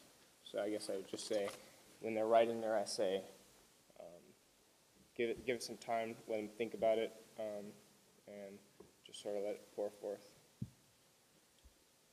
I think going off what Jared said, the real competition is yourself, so you have to try and make yourself look as best as you could to your own eyes, and to your parents, of course. If they think you look great on your application, then you're doing something right. But it's just if you put yourself out there and you take the initiative, especially in interviews, and you make yourself personable, I think that was one of the most important things I found. And if you don't have an interview for a school, make sure that your essay states what you believe in. I don't really. It wasn't very competitive for me. I didn't think of my friends as my competition. I made a pact with myself the summer before senior year that I wouldn't talk about the process with anyone until it was done, except for my college counselor and my parents. Because, the only thing that's going to happen is you're going to get into an argument, or you're going to find out that you're applying to the same school and that you're going to have some judgment at them. You want to come find them when they're sleeping and make sure that they don't get into the school that you want to go to. So you'll probably want to avoid that as much as possible. Good, good, yes. I think everyone in the room wants to continue avoiding something else, which is that as a parent, I want to be laid back, but at the same time, I don't want to leave you and string yourself up. So at New Year's, you're writing your essay, and I'm trying not to put my hair out. I think that will happen, but the four of you had some very different situations, but I think you also agree it's nicer if the stress isn't there. So what would you recommend for all of us in the audience here that have this, looking forward that's a good question. So the question is, how do parents balance backing off and letting you be the driver of the bicycle, and also ensuring that you're still on schedule and that you don't fall behind so that you're crying on January 1st? It's a sore subject. Well, I think it's important, as I think it's a problem that all parents have. Do you want to be pushing or do you want to be in the back seat? It's very important to find the balance, but for me, my parents were very trusting of both me and the process and the college counseling staff. I think the most important thing is to be not heavy-handed, but light a match under their butts a couple times. Let them know, okay, summer's almost over, maybe it's time to not go outside, go to the beach, and just actually sit and work for a little while. I think it's, in little spurts, it's okay. I know some of my friends had parents that were very much, you're going to Princeton, you don't have friends anymore, go and do that. And I definitely didn't have anything like that. It's just important to make recommendations, suggestions, maybe with a bit of force behind it, but as New Year's approaches, but yeah. I'd say plan a college road trip. That's what I did with my parents, and like, even it was maybe a subtle push from them, like, okay, we're going to see these places, like you have to start thinking about it. But it was good because I had an older brother that was a year older than me, so I was sort of inducted to the college process a little bit earlier. So that was helpful, but just going on a college road trip, like if you're not too stressed about it, like you can talk, you can bond in the car, and then you get to see the schools and list pros and cons, both from the parents' side and from your side. That really helped me a lot. I got to see 4 colleges in one road trip. Like, I was sleepless after it, but that's one really good thing. And then once you see that together, you can start thinking about applications and just let your kid go from there. I'd say kind of like let your kid choose the schools that he or she wants to really apply to, and then my parents put pressure on me finishing my essays, and I think that was good. I didn't like the pressure of wanting to apply to a school that my parents wanted me to apply to, and I think the college road trip was also a great time. I really bonded with my parents during that. I definitely suggest it, but if I was a parent, I would put pressure on kind of getting the applications done rather than I want you to apply to the school, because it's eventually the kid's going to go there for 4 years. So. My parents really didn't push me or really talk about the college process at all. They left it up to me entirely. And in hindsight, I wish they would have done that just because, or I wish they would have pushed me along a little more purely because once summer came along, like, it was very hard to focus on anything college-based or schoolwork. And so I think you have to gauge where your son and daughter's head's at, especially like come 4th of July, like middle of the summer. And then just find the happy medium where they stay happy and they're getting everything done in the time. In finding a happy medium, too, I think we've had speakers before who've sort of suggested don't make every conversation with your child about college, and some have struck some kind of a medium where they say, all right, Sundays, we're going to be talking about college. We're going to get into the nuts and bolts, but the rest of the week, when we chat, we're not going to be, I won't ask you about college at all. I don't know if any of you guys have struck a deal with your parents or if you've just let it evolve and work out by itself. I didn't call my parents every week, so every conversation was about college. So if you have sons or daughters that aren't great at calling home, I mean, maybe not start the conversation with college, but as you might think, it'll probably get there because that's what we're worried about. Well, being a day student here, like, I went home every day and my parents were like, okay, we're going to talk about college every single day. I'd probably want to kill myself, like stay here much later. But that wasn't the case. Like, for me, they let me bring it up. It's like I'd go home and be like, oh, Mom, I had a conversation with Miss Ramos, my college advisor. I'd tell her about that, and she'd be like, okay, so what do you think from here? And that would be it. Like, she'd let me bring it up, and I'd go home to that. Like, especially especially if you're a day student parent, like, give them some slack. Like, they've got homework. It's tough being a day student, so. Good. There was a question over here. Yes. Just, I would ask the students to talk specifically to getting the most out of the resources at school, both the college, the counseling office, and your professors, as sort of either suggestions or what went well, what you wish had happened that didn't happen. Okay, so the question is how to get the most out of the resources here at Taft through teachers, college counseling office, and if there was something that didn't happen that you wish could have happened or something you would have done differently, maybe? Okay, good. I used a lot of my professors, well, in specific, Mr. McGee, he's both my advisor and he's also an English teacher. I didn't have him really for English, but I sent him, it must have been 17 drafts this summer of my college essay. He's kind of getting tired of it. It was just the same thing over and over again. But it got better as it went. And, you know, my essay got better, and I think I used the faculty to the best of my ability. And I would suggest to all students to, you know, forward your essays to all the teachers, like all the English teachers, because each English teacher has a different take on an essay. And I think that's, each teacher has a pretty unique take on each essay.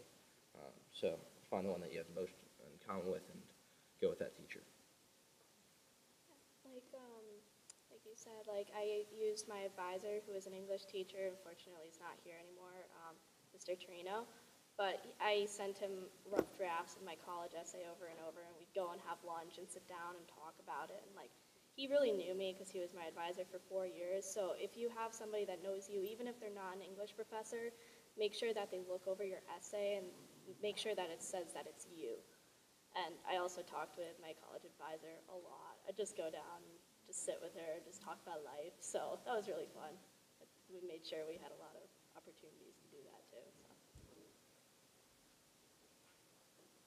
So. I thought what I remember was that Miss Gatling was probably the best resource for my college process. She's our office manager. Yes. I made sure to befriend her very early because she coordinates all the standardized testing, and she helps actually send out the applications.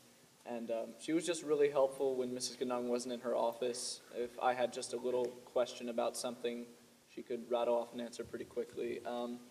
So I would tell your sons and daughters, make Mrs. Gatling your best friend. Excellent. Anything else? Let's see. Yes. Can you talk about the college road trip, what you did as a family? Did you interview there? Did you do it over again? What you would do differently? Okay, so that question is a good one too. About the college road trip, how did it go, and what would you have done differently? I would plan mine a little bit better because sort of when me and my father got out in the airport, it was just one college and then hopping to the next. And one of the things that's really nice about planning and having a structured road trip is that, A, you know exactly where you're going all the time, and you can get into interviews, which is really nice. And it's definitely an added bonus to your application. And so I would just make sure that before you go out there, have a plan, have an idea, and go on each college website and tell them that you're coming, and see if you can sign up for an interview or any like added things that can help your application. So. Well, I don't mean to contradict, but when my parents and I went on our college road trip, I actually didn't sign up for any interviews. We didn't tell anyone that we were going there. We actually just drove around. Like I remember we drove into Trinity in Hartford? And we just drove around a little bit, and you really do get a feel for a place when you don't have the admissions office. They do give you a very shiny picture. It may be a real picture, but it's very pampered, and it's not necessarily exactly what you might experience. So when we went to Trinity, for example, I was kind of interested in it, and we drove around, and I saw these giant hulking football guys bringing kegs to their house, and I was like, I don't really want to be here. So then we left, and then I never. So it really is, it's important to see a place for what it really is, and not just what the admissions office may present it as, but also it's important to interview once you do like a place. Yeah. Yeah. I'd say make sure that when you go, you make sure that the school isn't on break, because when I went, I was on spring break, so I was like, perfect timing, let me go and see what these schools are all about. And we also, my mom and I drove out to University of Rochester, which is like a 6-hour drive, and then we worked our way back. Then from there to Cornell to RPI, and then back home, and then we did Worcester Polytech and Brown the next day. So it was awful because I kept having dreams of driving and driving, so I wish we didn't drive as much. But also, University of Rochester and RPI were on spring break, so I didn't get the feel of the student body, which it was really necessary, because like that's why RPI was my lowest for a long time. Like I didn't get to see any of the students and how they interacted. I'm like, oh, it's the middle of winter, like it looks horrible here, so make sure you go at a good time. And also, when I went to Brown, we missed the tour by maybe 5 minutes. There was nobody in the office, so we just walked around the campus, and we didn't get any help, so that really turned Brown down for me. It's why I didn't apply there, but just wandering around through the student body and seeing if they're helpful, if you think you can fit in there, that's a really, really important point. So. Great. Any other good questions? Yes.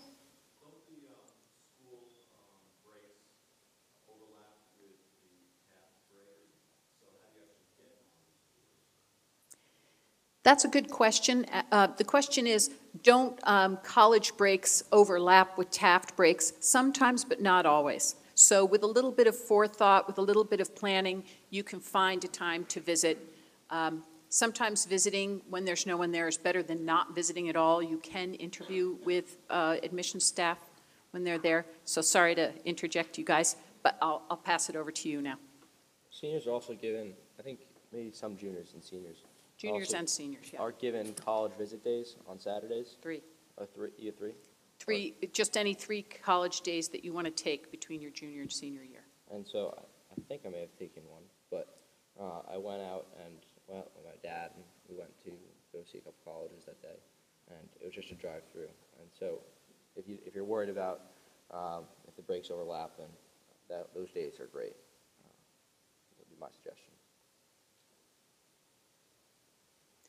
Good, very good. Any other questions here? Yes, sir. Ma'am. Sorry, it's dark back there.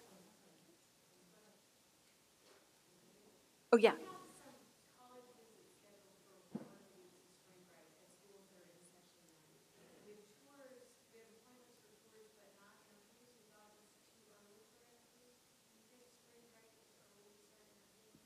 So the question is it too early to interview during spring break of your 11th grade year? Some schools do not have interviews during spring break of your 11th grade year, but some do. So we'll look it up with the kids. Usually they come visit us before March break, start doing a little bit of planning for that trip, and we can look that up and figure out what's going on. Anybody else?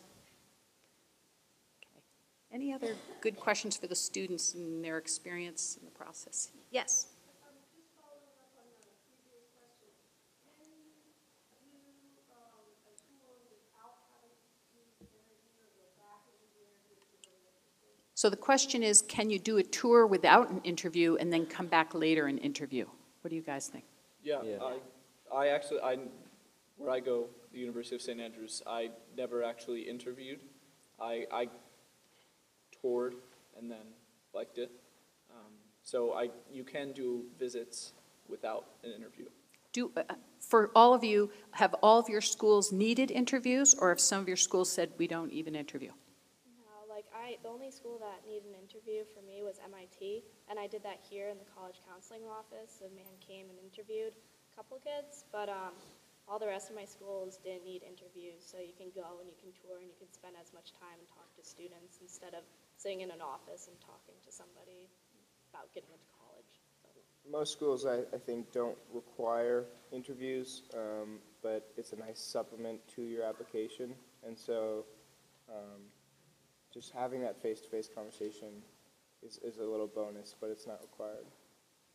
So that's true of some schools. Have some of you had schools where they say, we really need to have an interview? There are. I think a lot of, I think a lot of small liberal arts schools like that kind of connection with the student who's applying, because an essay can only give you so much, and you on paper is not actually you in person. And so I think the interview does give an added bonus of really an insight to who your son or daughter is. And it's definitely helped me in my college process. And it kind of gives a sense of what the school is. One question I always asked was, if it's alumni there, what's your worst moment at the school, and what's your best moment at the school?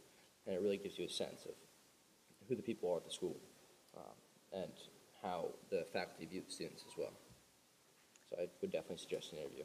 But tour-wise, I would say I toured before I interviewed, and one or two schools I went to, at one of the schools I toured, and then I had an interview right after, and after the tour I realized, like, I really just don't want to go to the school.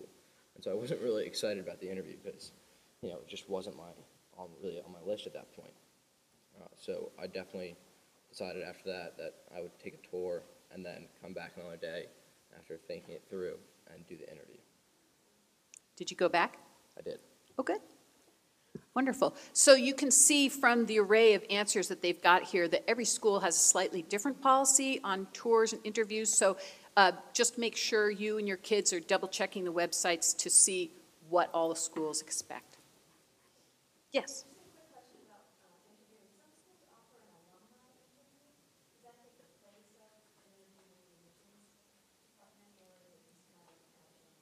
So the question is, some schools allow for an alumni interview. Does that take the place of a regular interview? And Liz, I think you said you had an alumni interview for MIT. Anybody else have interviews at Taft or alumni interviews? We have a family friend, though, that interviews for Harvard, and he graduated from there himself, and he does do interviews for the school, so I'm pretty sure it's one and the same. Yeah, so many schools do have alumni interviews. Some schools require interviews on campus. And again, it really depends on the school, so you have to look at each website and see what they're expecting from you. Yes?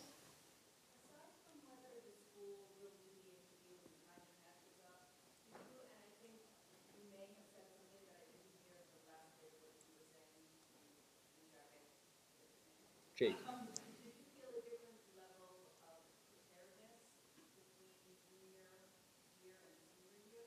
Absolutely. Oh, that's a good question. Sorry, Jake, I just need to repeat the question for the tape. The question is, when you were interviewing, did you feel like a different level of preparedness between 11th grade and 12th grade? Very good question. Go ahead. Absolutely, because I feel like once you kind of get a sense of the school through the tour, and then, you know, leave that school for a little bit and kind of mull it over and, you know, really think about do I see myself here? And you definitely see a change in your interview, because you know a lot more about the school after that, and you know if you want to go there, and you're much more enthusiastic about it after seeing all these other schools. So I would definitely suggest doing a tour, break, and then go back for an interview. Being prepared is a big plus in that. Anybody else feel that there were some things that helped them for the interview? Or I think having some questions prepared instead of just sitting there and winging it is kind of important. Though it can work for some people, it doesn't work for everyone. So that's, I think I only interviewed at one place, and everywhere else was just a tour, and Bates is where I interviewed. And every other place was just a tour, and that's it. So I know some schools it's optional, the interview, it's not required. If I could do it all again, I guess I would have done interviews because I feel like I could do it. But yeah, if it's a strength, if you think your son or daughter might look better on paper, maybe just keep them on paper.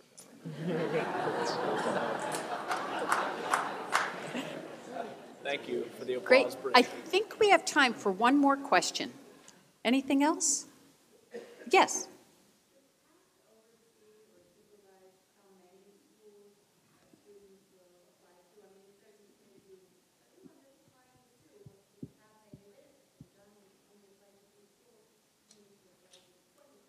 Right, so the question is, does Taft oversee how many schools you have on your list? How'd that go for you guys? Yes, yeah, they do. I started off my list, it was very top-heavy, and then I was told, no, don't do that. So we filled out the bottom half. There were a couple kids my year who had a lot of difficulty in the college process because they were very steadfast and they were very sure of themselves, and I guess the admissions people at the colleges they applied to were not as sure of them. So it's important to fill out your list, and the college counselor that you have will definitely make sure that you do that. I only applied to 5 schools, so I know my list was relatively short, but I did so because I applied early decision and early action to 4 out of 5 schools, and applying early action, like, it wasn't binding, and I found out earlier, so if I didn't like those schools, I could still apply to more. I recommend that, especially if you're not sure that you'll get into the schools and there are others out there that you want a shot at, like, definitely think about that. But you can still have a small list and get into college. So. I applied to a total of 5 schools, ED1 to Hamilton, ED2 to Trinity, and then 3 others. And for me, squash was pretty important, so the amount of schools that play squash is pretty small. So it kind of narrowed down my list from there. And I just chose 5 that I really loved and applied to those schools because I don't want to be in the situation where I go to the school that I don't really love. And so I just picked the schools that I really liked. Yeah, speaking to what Jake said, one thing that I think a lot of people overlook is that it ends up being pretty expensive to apply to schools, and the College Board and the financial aid stuff. It all ends up sort of adding up, and they nickel and dime you throughout the way. And so, I guess I would just say if you had schools that you were maybe I don't know, on the ball about, and you didn't know if you wanted to apply, you just gotta figure out if it's worth the money and if it's worth your time, because they end up being pretty expensive, and it's about $100 probably per school. And so when you have 10 schools, it adds up pretty quickly. That was wonderful. I want to thank Liz, Jake, Jared, and Tommy for their time.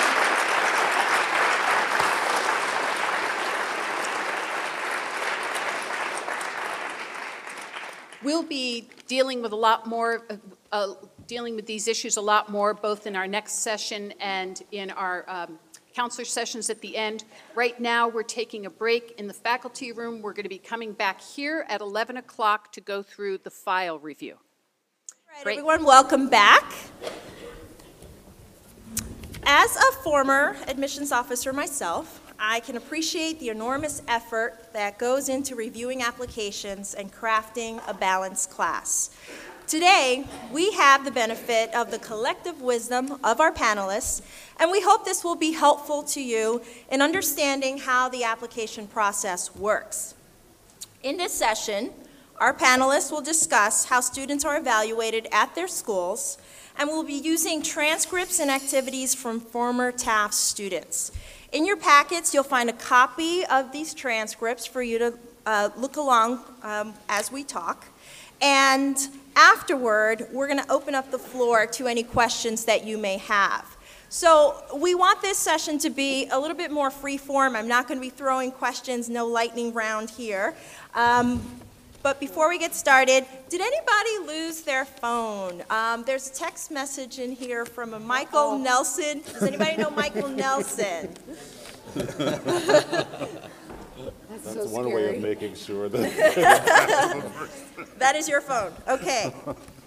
So I'm going to get us started, and what I'd like to do is have our panelists discuss what the factors are that go into their decision-making process at their individual schools, because it can be different, and they can find that some things are valued, and some schools find some things a little bit more important than others. So if we can mix it around a little bit, I'm not going to pick on Monica this time. I'll start with Sean. Sean, what are the factors that go into your decision-making?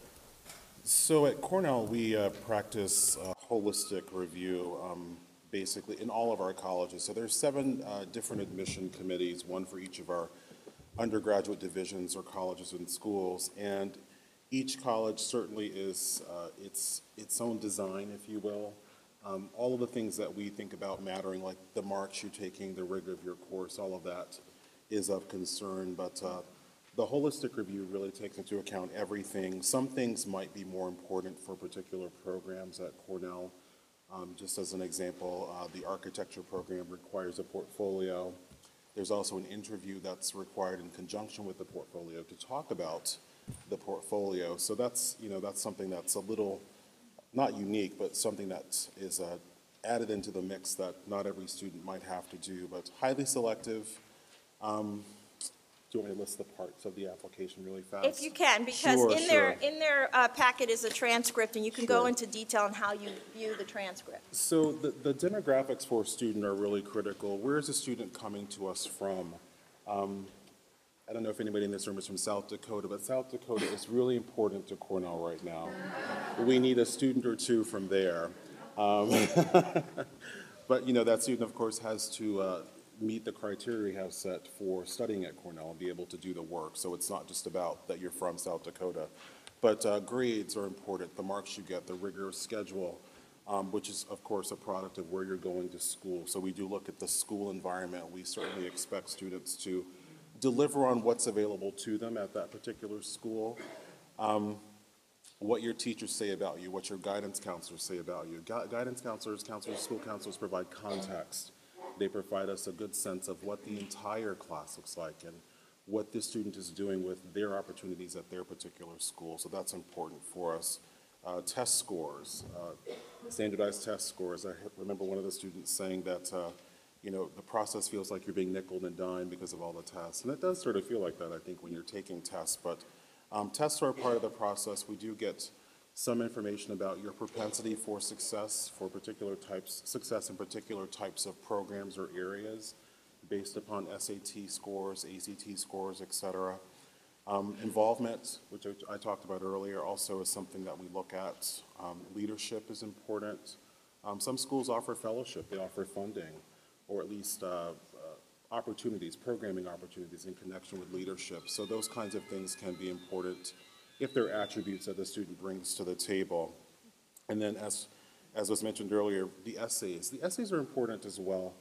I think all of our schools probably are concerned with fit and match, and so the essays provide that context, that connection, if you will, the depth of the student beyond a course and a test and marks. What is a student really about? What does a student really know about the school, the major they want to study? What kind of person are they?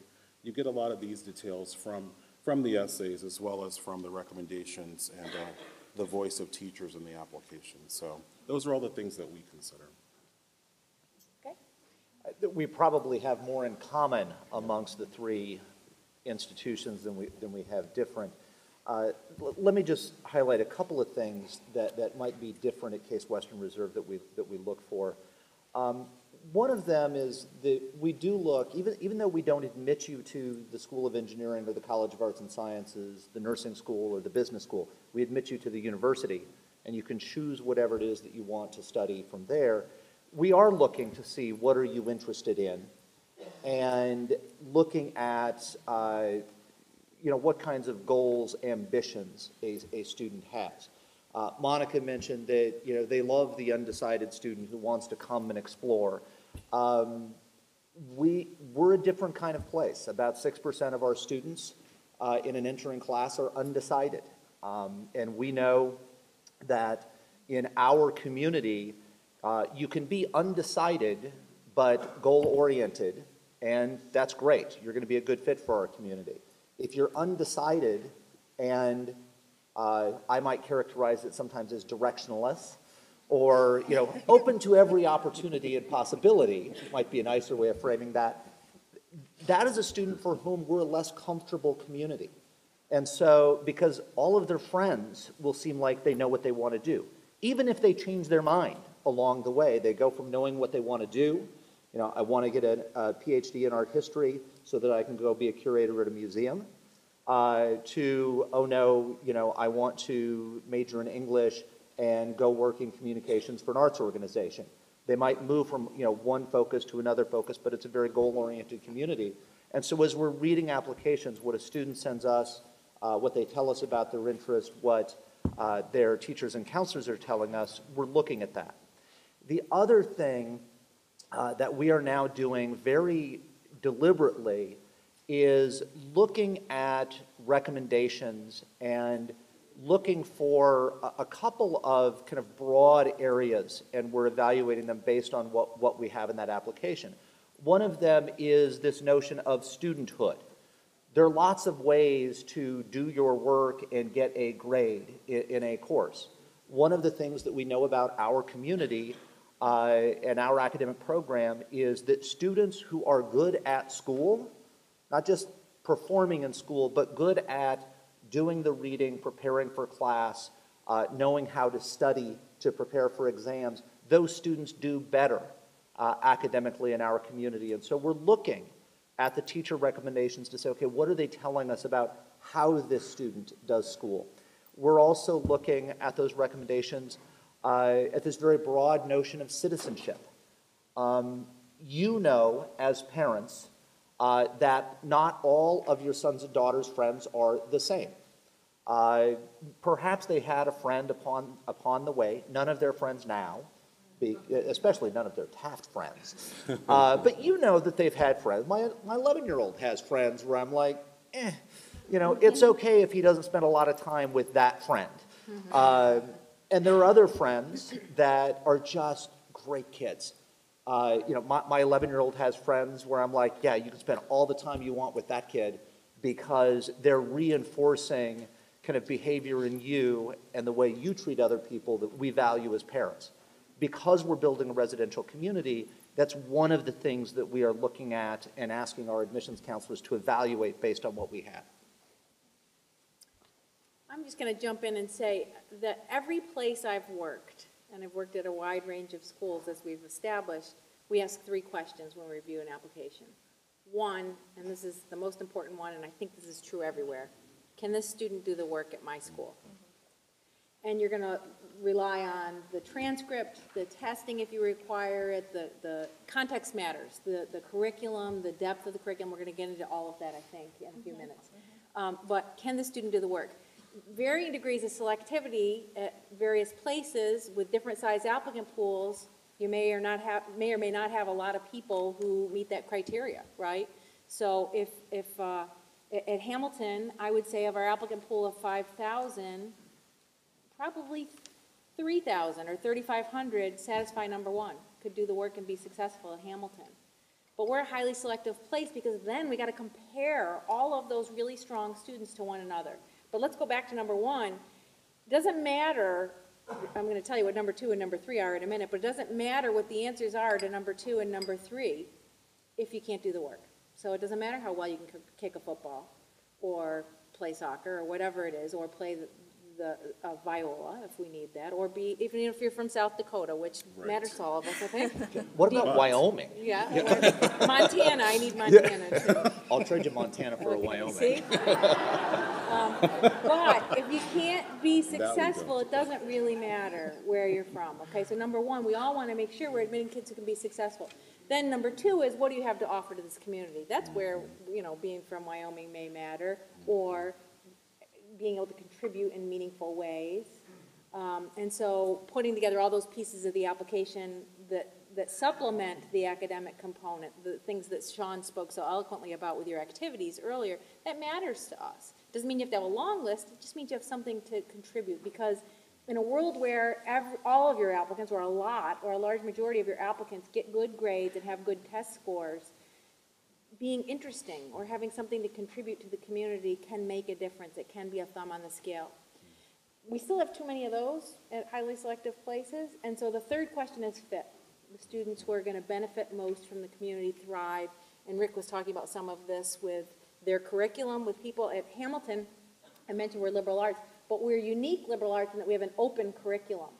And so unlike places that require students to take 2 writing and 2 quantitative reasoning and 2 lab science and a language, we say it's an open curriculum. You're going to major in something, but you're going to explore this curriculum. We want people who want to explore, as I talked about earlier. We often attract, in spite of our efforts to communicate well what an open curriculum means to us, we often attract people who are monodimensional, who say, well, I want liberal arts, but I want to take all those things. I just want to live in that science building. Well, that's actually not a good fit for us, because we want a self-directed student who wants to spread themselves out across the curriculum because they want to, not because they have to. And so we refer to that student who just wants to live in the science building, I'm giving you inside baseball now, as a POCA. POCA stands for Potential Open Curriculum Abuser. Okay, but that's an example where we don't think that person's the best fit with what we're trying to attract or what we offer. And so maybe a great student may have a lot to contribute, but may not be a good fit for Hamilton. So that's where the 3 questions come into play, unique to each institution, I think. At this time, I thought it would be great if we could get into the nuts and bolts of just how you review your applications as far as the transcript, with testing, and activities. You'll see down at the bottom of your list the results for each of your schools. Some students were denied to Hamilton, and some students were admitted. And I was wondering if you could speak to the factors that went into making a student attractive to your school. If you can kind of talk about maybe the choices of rigor of program, as well as maybe trends in testing, and also engagement in community. Which one? If we can. Who's doing the, where is the, oh, can you put up slide 1, please? Just like that. Didn't know I could do that. Okay. And that's why you have this. And I'm trying to see. Okay. It's the right one. It's the first one in the packet, yes. Yeah, this is the first one in the package. And so, I'll highlight anything from down here you'd like me to highlight. So, do they have the results? Okay. Okay, we do. And nobody knows who these people are. we hope not. Okay. Well, I'll take the first one because this was an applicant to Hamilton. How's that? Does that sound okay? Yes, that sounds great. I've got it in front of me. You all have this, right? Everyone Yes. has it? So, unfortunately, this student was not successful in our applicant pool. It does not mean this is not a good student. It does not mean this student is not a great candidate for other colleges. This student was successful at another very good school. But I can tell you from looking at it now why I think that decision was made. Again, with highly selective admission, sometimes the decisions don't make sense to us. I can't tell you how often someone comes into my office. In the old days, they'd throw a folder down. Now it's all electronic, but they'd throw a folder down and say, this is after decisions mailed and decisions went live, and they throw it down and say, tell me why we didn't take this kid, because I got to call the parent back or the guidance counselor and explain it to him, and I can't figure it out. And that is the hard part, again, of what we do.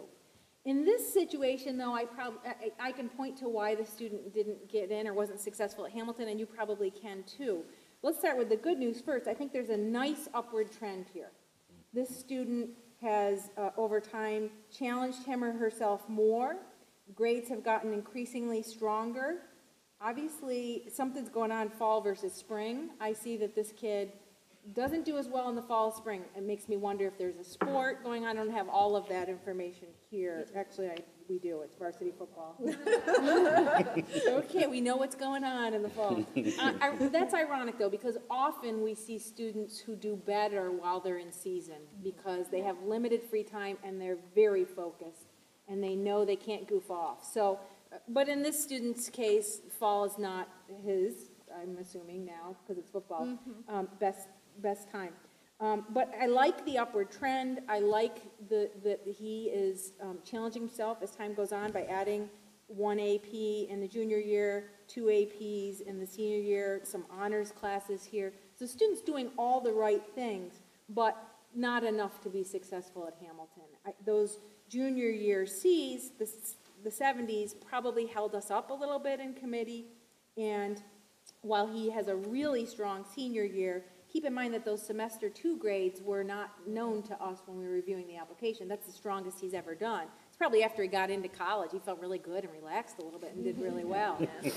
But we didn't have those grades, so we've got, 70s moving up to 80s to high 80s, and at Taft, we're typically admitting students who have high 80s all the way through or higher, okay, in a rigorous program all along. That doesn't mean there aren't exceptions.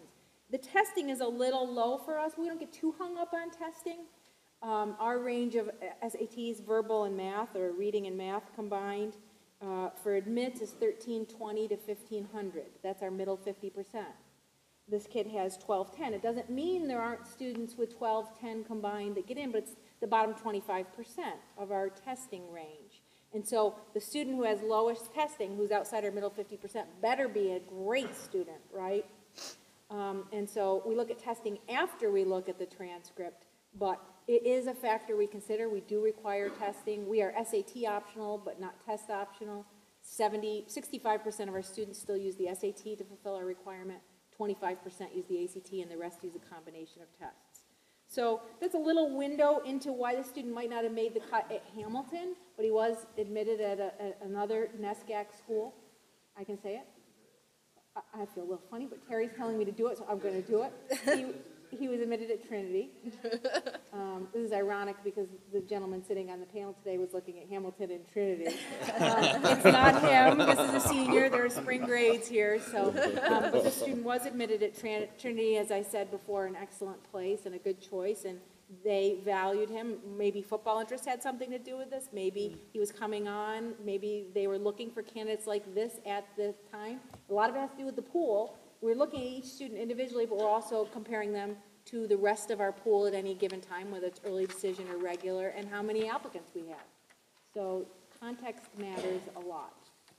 Is that kind of what you're looking for? That is great. Thank you. So slide 2, please. Got the hang of this? And Rick, you can lead us. And this is apparently the transcript of somebody who applied and who was offered a place on the waiting list at Case Western Reserve, but also was admitted to another very fine university. And like Monica, we can look at this, with just this transcript in front of us. There are a lot of questions that we have because we're never making decisions based just on a transcript. As I look at this transcript, I'm looking first at, first we'll look at senior curriculum to see where is the student ending up at the end of their Taft education. And I'm saying, they're ending up in Calc AB, they've got an AP Social Science, they've got an AP Science course. It looks like maybe they might be not in the most rigorous English or humanities courses. And then I'm looking back to look at kind of curriculum. I'm also looking at performance. I see, now, usually in our process, this application, if this is an early application, we certainly don't have senior grades. And usually the application, if they're a regular decision application, the application will be evaluated for the first time without first semester senior grades, simply because we can't wait for senior grades for all of our applicants before we do that initial review. So I'm going to be looking at the junior year. The thing that jumps out at me immediately here is that this student started in honors accelerated pre-calculus where he had a 76. We know from looking at the school profile that a grade of 76 is pretty low for Taft. And then that student bounced out of the honors track into the accelerated pre-calculus, grade came up. And this is where the question of, and what does this student want to study, comes into question. Looking at the curriculum here, I'm assuming that this is probably a student who was looking at a science or engineering field at Case Western Reserve. And as an early applicant, we'd be very, very nervous, and we'd probably defer that student because, the math preparation is key for us. I would feel a little bit better if I'm looking at the student again, regular decision, where I see, okay, in Calc AB, he had a 99 first semester. And so that question of is he prepared, he or she, are they prepared? Based on, through the first semester of senior year, I would probably say, yeah, they can probably be successful in our curriculum. It's going to be a question of competitiveness within our pool, which amongst our science and engineering students, they're typically putting forth a stronger set of performance here. Now, these other things come into play. We look at the last student, who we know is a young man since he was captain of the football team. If I'm looking at this transcript and my football coach says, I want this guy, I'm probably going to look favorably upon this transcript, and this student is probably going to get an offer of admission. Not just because, they're a football player, so they get in, but I also know that as a football player, there's a certain set of experiences that they're going to have, because I know that our coaches are incredibly focused on making sure that these students are getting very, very good academic advising, so they're getting into the right courses. Our coaches are following their students to make sure that they're finding success in the classroom, because if the student isn't successful, then they're not going to help them with the football program. And I look at the standardized testing profile, and the standardized testing profile fits very nicely within where our students would typically be testing. And so I would probably move this student if we had a factor like that and say, okay, they can probably be successful. I like, kind of the trend in the grades. I wish the preparation in math were a little bit stronger, but, with the right kind of support, they'll probably find success with us. Slide 3, please. By the way, if any of you guys or your kids happen to raise prize chickens, that's something else that Cornell would be very interested in. So looking at this student, the student was, should I tell them that at the beginning? The student was rejected by Cornell, so once again, we're the bad guy here. Just going through the transcript and with as much information as we have here, the student, it looks like may have transferred in. I'm sorry, yeah, it looks like the student may have transferred into Taft, starting in 10th grade. Yep. And I'm just looking at the courses now. AP Physics in 10th grade, AP Physics B, that's quite a huge thing for a sophomore to be doing. And then moving through, the curriculum is certainly growing. There's a great trajectory there. That's something that would be very important that we'd be looking at, that we would care about. The marks for the student, the year average trends up as well. I know you're wondering, why did we reject the student? I think I have a clue, and I'll tell you in a second. The average, 93.7. The marks were fine before the student got to Taft. The test scores for this student are strong, very strong, 800s. Looks like the person may have written some of the SAT tests. The AP exam scores are also very strong, too. Curious what corridor monitor is. Is that like a... Prefect. Prefect, service squad, got it. Science Olympiad team founder, just looking at the activities. So that led me to maybe think that the student might have applied to engineering. That and also the science and math curriculum is very strong for this student. And if that were the case, it may be clearer to me why this didn't work out for this student. One thing to note too is there are 7 undergraduate colleges. Each college has a robust applicant pool at Cornell. When we're reviewing applications within that context, there's a sense of looking for students that sort of would be a part of, take advantage of, would sort of connect well with the culture of that particular school. As an engineer, the student probably would certainly fit in there. As a musician as well, lots of our engineering students are musicians as well. So the student sort of fits that mold. The issue, if this is engineering, and you guys will know better, pre-health, okay. So it doesn't change. Pre-health, as in perhaps biological sciences, the largest major at Cornell because it's found in 4 or 5 of our colleges, or chemistry. Pre-med students abound. So I think volume may have been an issue for this student, volume in terms of the number of applications, the number of students who will have, this is an excellent profile, but the number of students who will have this kind of profile that are applying to Cornell for pre-health or for engineering or for chemistry or physics or biology. We see a lot of students like this, and sometimes it is about the numbers and not about something the student is doing wrong per se or hasn't done right. This student has done more right than I could, probably certainly than I could have done. This is a great transcript, but I'm guessing that this may have been about volume. And highly selective admissions, sometimes there are no answers. Sometimes there's a reason, but the reason is not going to satisfy your need for a reason because we're trying to figure out, what's the best mix of students for a particular class. And I think a lot of us know we could take students that we refuse and have as wonderful a class as we do with the students that we take. So. We apparently loved him. I don't know what you were thinking. This student was accepted to Case. There were no chickens involved. That was So apparently Case Western Reserve has much more insightful readers than Cornell. This is, I would actually echo almost everything that you just said. I mean, this is, particularly as somebody who might be interested in pre-med, this is the kind of transcript that we're going to find very appealing. The academic preparation is going to be very strong. They're probably a little more one-sided when I look at curriculum than I would prefer they be. Accelerated debt? Okay.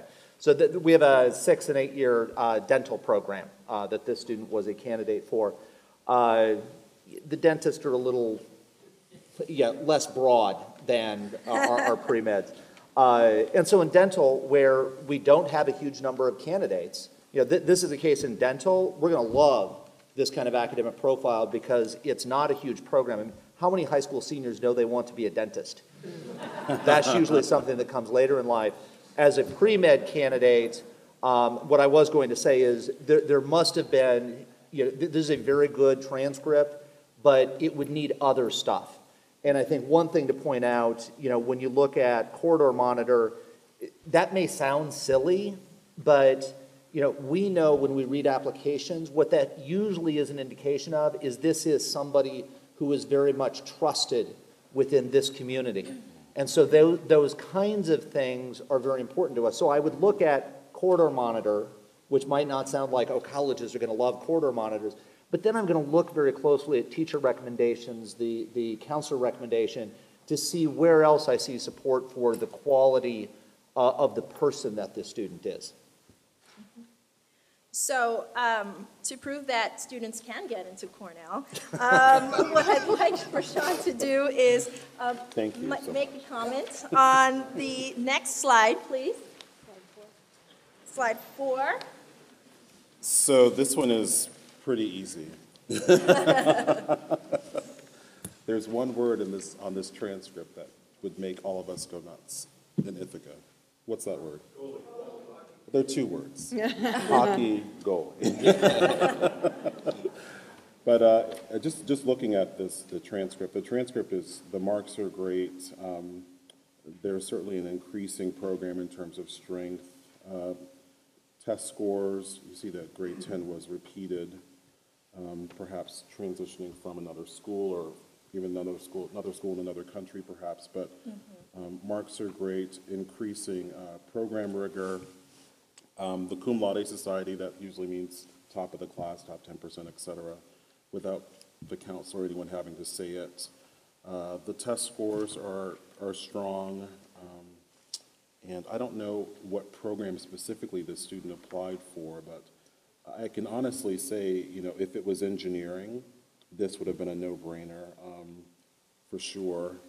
If it was, let's see, what else could it be? BC Calc, there's no physics, probably not, probably arts. Physics C in the is there physics C? junior Oh, there year. it is. I need to put these on, I guess. Yeah, so the student looks great. The test scores are fantastic. I have a note here. Wash you may not see as unique because of the hockey thing with this profile, but I thought we would probably be sending a limo, so. Yeah. Slide 5, please, last one. Thought it would be a good idea to get comments from 2 different schools on 2 different decisions that were made for the same student. So I'm going to give the opportunity for Monica to start. Do we like this candidate? Doesn't this candidate look good? Look at that senior year course schedule. Look at that GPA. Look at that testing. Hamilton very much liked this candidate. We admitted this candidate, just proving the fact that we are happy to take Cornell's reject. There's nothing wrong with this candidate, in my mind, but that's in our pool. And that is making a really good point to you all about selectivity, context, who else is in the pool. Sometimes these things don't make sense. So I'm trying to not set you up, Sean. But to us, in last year, this kid was a home run, admit. And to the question, what is wrong with us or wrong with you, I respond.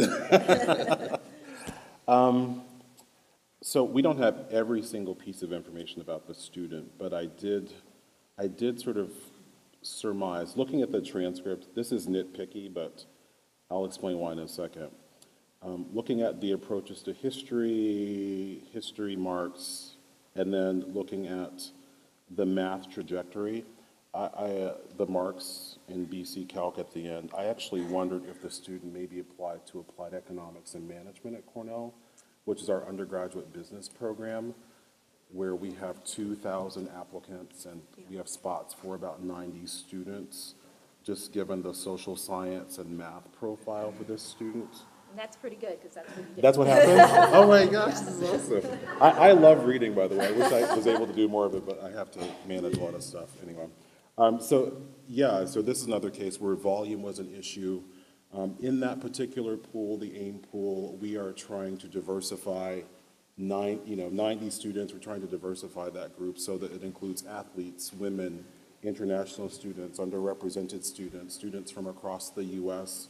And I'm sorry, we're trying to diversify the AIM pool, the Applied Economics and Management pool, the business pool at Cornell, in such a way that it includes a lot of different kinds of students. And so with 2,000 or more applicants and only 90 spaces, it becomes rather difficult. And so, if I were to go back and look at this, there's nothing wrong with this student. The student is amazing, but for that particular pool, volume is an issue.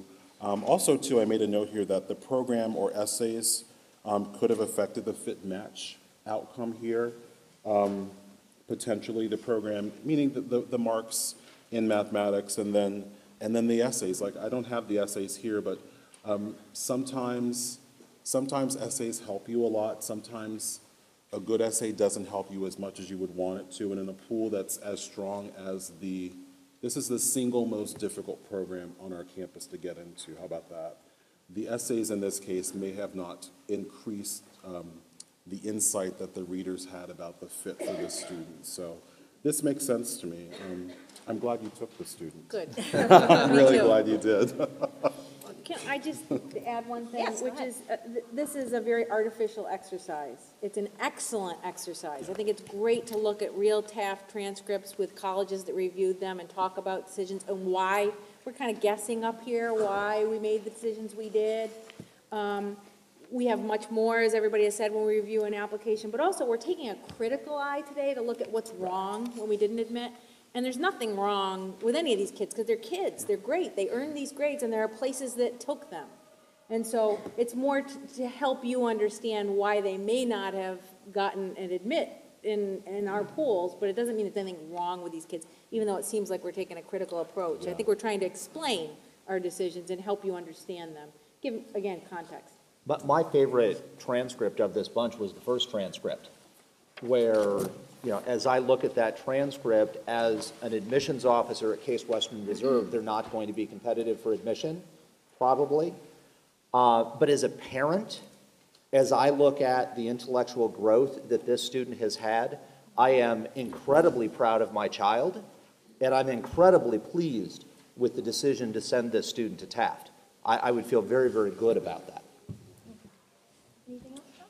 I would just add too that we look for different things, I think, from different schools, different school environments. We believe we have people who read applications in our colleges who know the schools and know what's available at the schools. They have some sense of, and we talked about this last night at dinner, some sense about the history of performance with students from particular schools. And so that's something too that we weigh into the process. What have those who come before shown up with in the application process, and how might they be doing coming from this particular school in our college at Cornell, in the particular college at Cornell? I only mention that because looking at the first transcript, you might assume, well, there are lots of Bs, and Bs are a bad thing, but lots of students who go to private schools get Bs because they may not just give As out as freely or as readily, or they might not be as easy to come by in particular school contexts. And so we're keenly aware of that, just so you know, that it's okay not to have all A's. Thank you so much for your insights. And now I'm going to open the floor to any questions that you may have. And there's a lot of them. Great. Okay. You in the front right there. On a weighted average basis, the students presented here are higher in just numerically than sort of the average student, grade-wise and test-wise at Taft. On a weighted average basis, there was a lot of rejection in the school. So it's likely that a lot of people on the side are now have a higher anxiety level. So, you know, and we're not going to change our children's transcripts. Sitting here, and we're looking for the best outcome. So, what else in the process is there that we can do? So the question is, most of our examples had really high weighted averages. What else can be, I'm sorry, say it again? You know, I'm wondering what else in the process we can do that's in our control. Okay. Yeah, what can be done in the process that's in their control? So let me start. Yeah, go ahead. I think we all probably have an answer to this. We're ready, because I think we want to, it's the balancing act we've been talking about all day, between giving you a lot of reality, but also making you not feel defeated before you walk out of the room here. We know the decisions for these kids because they applied to our colleges. They probably got into a lot of other places too that we don't know about, okay? So this is why, at regular decision, you apply to more than 2 schools, right? Because you have options. It's why you have a range on your list, so that a transcript that may not look great to Hamilton is going to look great at Trinity or Bates or someplace else, right? You have a range of schools, and you have options that way. And so if you're doing it right and being thoughtful and being realistic about where your child may fall for colleges, that gives you a sense. When you visit schools, it's not just interviewing so that you're putting your kid forward, you're learning about those places. Most schools are going to do an information session, they're going to give you a range of information. Websites are very helpful, Naviance is very helpful. So you don't go into this blind, you kind of have a sense ahead of time. Also, Taft gives us a school profile that gives us a sense of how these grades fall, so that we have context when we're making decisions. You probably took a look at that already. So it is important that you're realistic, and I think that's where your question is coming from. So often we hear from parents after decisions mail who say, my son or daughter has a 94 GPA and 1360 SATs, and that's in your middle 50%, and that's in your GPA range, but at their school, 110 is the high GPA, and 94 is in the bottom half of the class, believe it or not. That's true at some schools. And that testing is in the bottom part of our SAT range.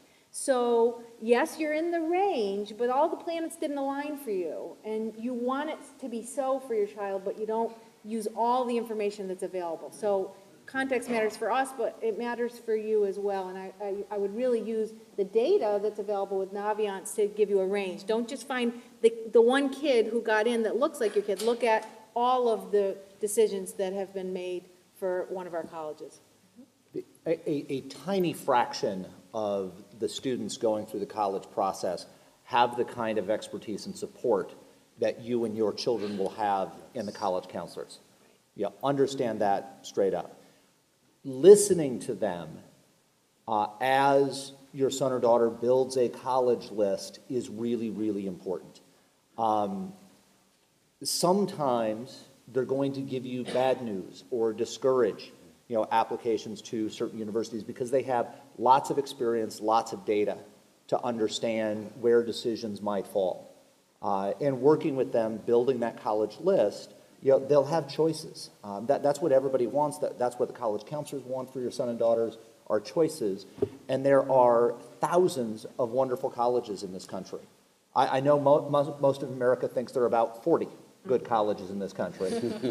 Some of the best colleges in America for some things. One of the examples I use is the College of Worcester. How many of you know the College of Worcester in Ohio? Okay, so I've used this example for most of my admissions career across multiple institutions. If you are a student who thinks that you want to go on and earn a PhD in chemistry, the College of Worcester is one of the best places in America you can go. They are amongst the top 10 institutions in the country of any size in the percentage of their chemistry graduates who go on to earn PhDs in chemistry. They are really, really good at turning out PhD chemists, or students who ultimately earn a PhD in chemistry. If you just limit yourself to the 40 schools that people may think of, or 20 schools, however big that list is for you, you'd miss a great opportunity. And so that's where your college counselors, who have much broader knowledge about colleges and what's going to be a good fit, you'll build a great list. Your kids will have great choices. Do you have anything else to add, Sean? You good? Okay. Other questions? Yes, right in the middle there. It was very interesting to see how you went through the details of an application, who's looking at what appeals to one, what appeals to the other. But recently, we were in visited some schools, and we had 23,000 applications, and we take 5,000 students. We have 43,000 applications, we take 6,000 students. How do you even begin to get to this application and speak of it in the level of detail that you've been speaking about it? And to be honest, we're grown-ups, we can handle it. The second thing is, I have a second question. When it comes to the college counselors in the high school level, how much consideration do you as admissions people take in their advocating for a student or not? So the comment was about the volume of applications at various universities, and basically how do you get to the point where you know all the details in those particular applications with the volume that you have, and then how much do you take the advice of the counselors that you're working with at the various high schools? If we can mix it up a little bit, maybe we can start with Sean. Sure. So in terms of the volume, so as an example, Cornell has over 40,000 applications. That's not been announced, so keep that in here. How do we get through them? So I've mentioned the 7-college system. So there's complexity there. You apply to a school and your application's read in the context of that school. But overall, we have a staff of probably somewhere between 85 and 100 people who are reading applications. Staff, faculty members, outside readers, more of the first two groups certainly. So it's person power. It happens. Cornell has a lot of long-time staff persons in the admissions area. I'm one of the younger people, newer people, if you will, and this is year 10 or 11 for me. Others have been there a lot longer. So there's a great deal of experience behind the reading of applications, people who do know schools and do know counselors and very well could call someone up and ask a question by phone. I mean, Allison, can you explain this that I'm seeing in the application?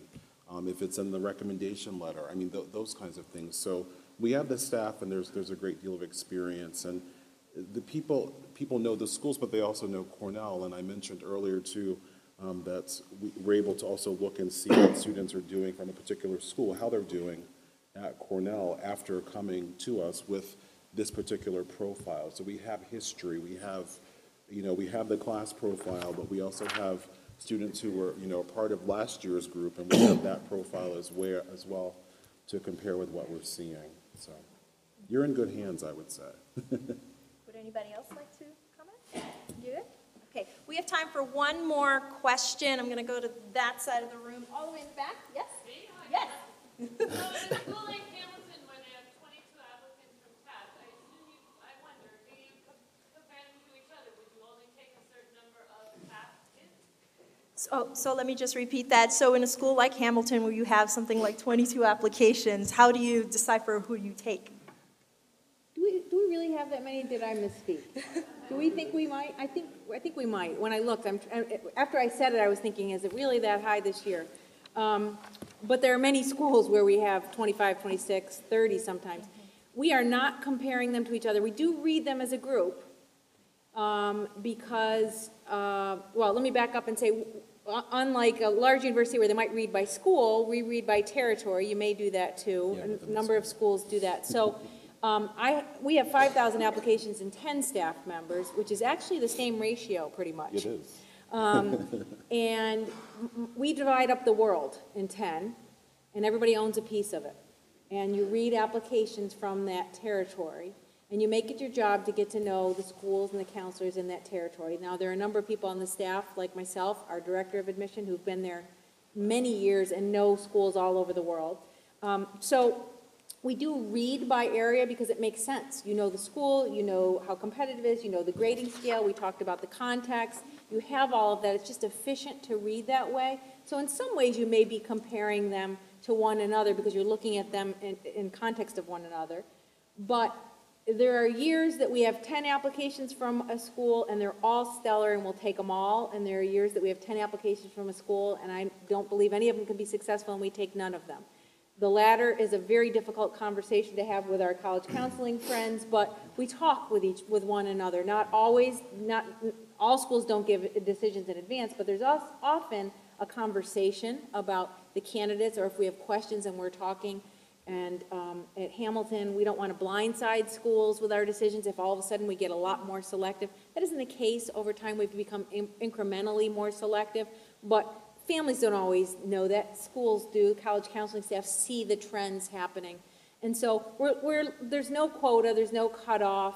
We're not necessarily comparing them to each other, but we're looking at them as a group and within the strength of the school and within a historical perspective of the school as well. When we review applications from Taft, we'll pull up all of our history from Taft. So we'll know how many applicants we got last year, how many we admitted, how many chose us. If they chose us, we'll know how they're doing at Hamilton. So we're using the data to inform our decisions. One student who doesn't do well at Hamilton is not going to ruin it for all the others. We have context because we have a lot of applicants. And we don't read students from the same school at the same time. It's a philosophical decision that we have made. We read by territory, so the same person would be the first reader on all of the applications from a school. I started when I was at Caltech. We stopped reading school groups.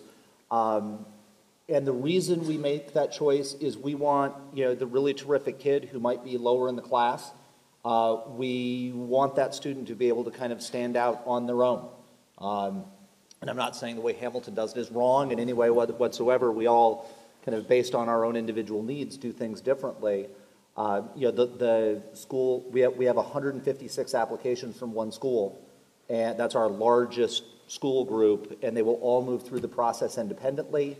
At the very end of the process, before we send out decisions, we will look through a printout where we capture various data points to say, does what we've done make sense?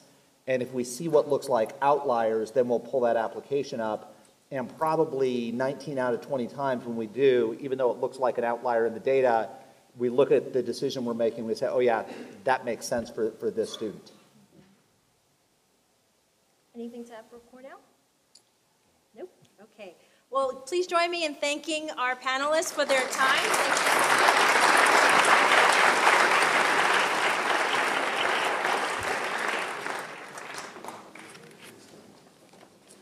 I've got to say thank you too. I think as we listen to our panelists today, we realize that anyone on this panel today could have given the keynote. You've met with 3 of the finest admissions officers in America. I'm not saying that just to blow smoke, but it's reality. And these people were chosen because of personal knowledge that we have. And I think there was a little bit of a question earlier about sort of the advocacy role. You know, 2 generations ago, people like me at places like Choate or Andover, Exeter would gather the kids together and say, okay, who wants to go to Harvard? And kids would raise their hand. And they'd say, oh, Johnny, yeah, Harvard for you. Bobby, oh, we're thinking Yale for you. Folks, that world's over. I'm sorry, it's over.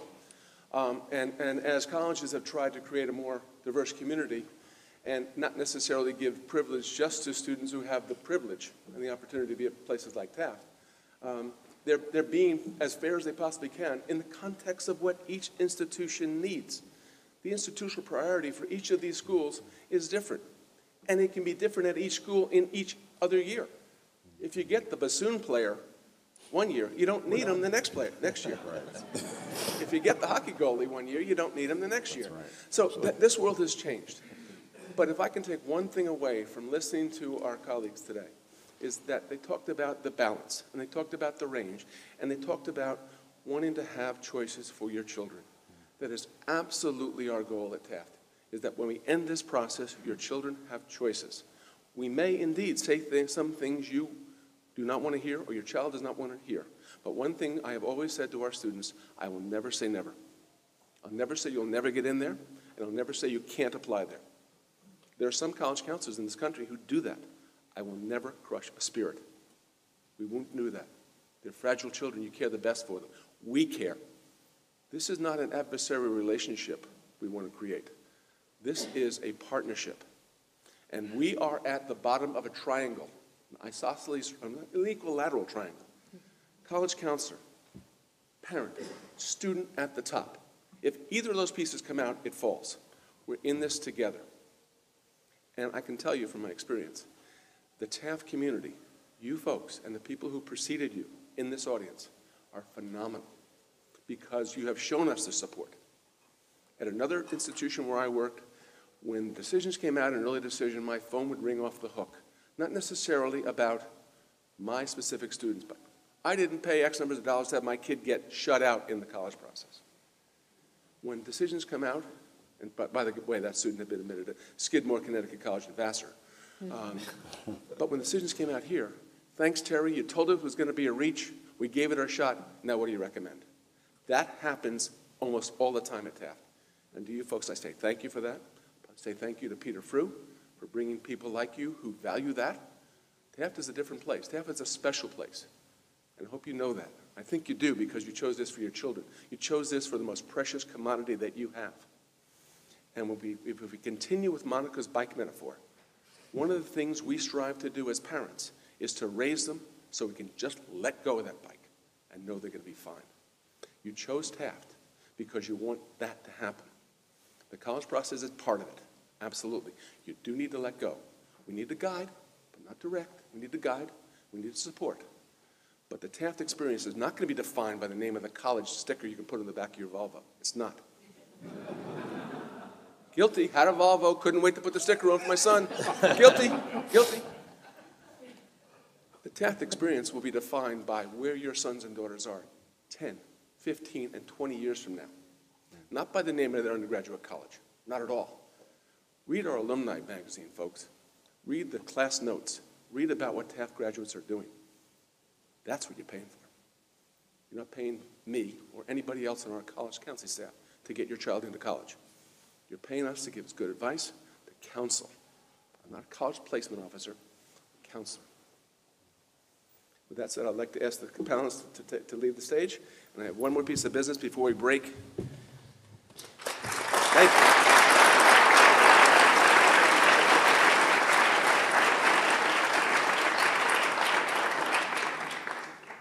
I'd like to ask Allison to join me on the stage.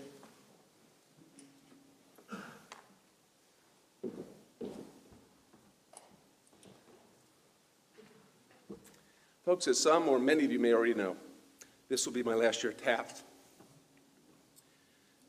After 6 fantastic years here, I decided to retire from full-time work so that I can spend more time with my children and grandchildren, so I can do some traveling, work on my golf game, and spend time with my lovely wife at our home on Nassau Island in South Carolina. With that said, I want to formally introduce my successor, Allison. Allison will take over the helm officially on July 1st, and then lead the way for you and your children. As a Taft alum, Allison is clearly no stranger to this place. Following her graduation, she attended the prestigious School of Foreign Service at Georgetown University, where she earned a Bachelor's of Science degree in Comparative Studies with a minor concentration in Russian area studies. She also spent her junior year abroad in Paris, France. I'm not going to say the name of the school. Can't do it. And she later earned a post-baccalaureate degree, certificate in secondary education. Before coming to Taft this past July, Allison spent 22 years as an admissions officer at St. Lawrence University in Canton, New York, most recently serving as their school's director of admission. Her appointment as my successor is excellent for Taft on a number of levels. First, Allison's 20-plus years of direct college admissions experience continues our recent trend of having counselors who have all worked on the collegiate level, on the college side of the desk, knowing exactly what college admissions officers value in the selection process. Allison will be able to advise our students and you about how to best present themselves in their applications. Second, Allison knows Taft intimately. In addition to being a Taft alum with a profound love for her school, she has a strong working knowledge of Taft, of today's Taft, by virtue of the fact that she's been reviewing college applications from Taft to St. Lawrence for many, many years. And third, Allison is a consummate professional with an engaging presence, highly respected in the world of college admissions. It's a testament to that fact is the fact that Allison has served as a state delegate to the National Association of College Admissions Counseling and as a curriculum director for the Summer Institute on College Admissions sponsored by the New York State Association of College Admissions. Returning to Taft, to the college office in July, following his well-earned sabbatical, will be Andrew McNeil, who many of you already know. He'll work with all the students who are currently assigned in my group. Andrew has been at Taft for 14 years. From 1999 until 2008, he served as the director of the College Counseling Office at Taft. Okay? He will help complete Allison's team. That group will also have over 80 years of collective experience, having worked at Wesleyan and schools and colleges, having worked at Wesleyan, University of Hartford, Bates, Boston University, Hawaii Pacific University, Lawrence University, St. Lawrence University, Milton Academy, the Gunnery, and Choate Rosemary Hall. So your team moving forward is a powerhouse. Ladies and gentlemen, please join me in offering our very best wishes to Allison Almazian.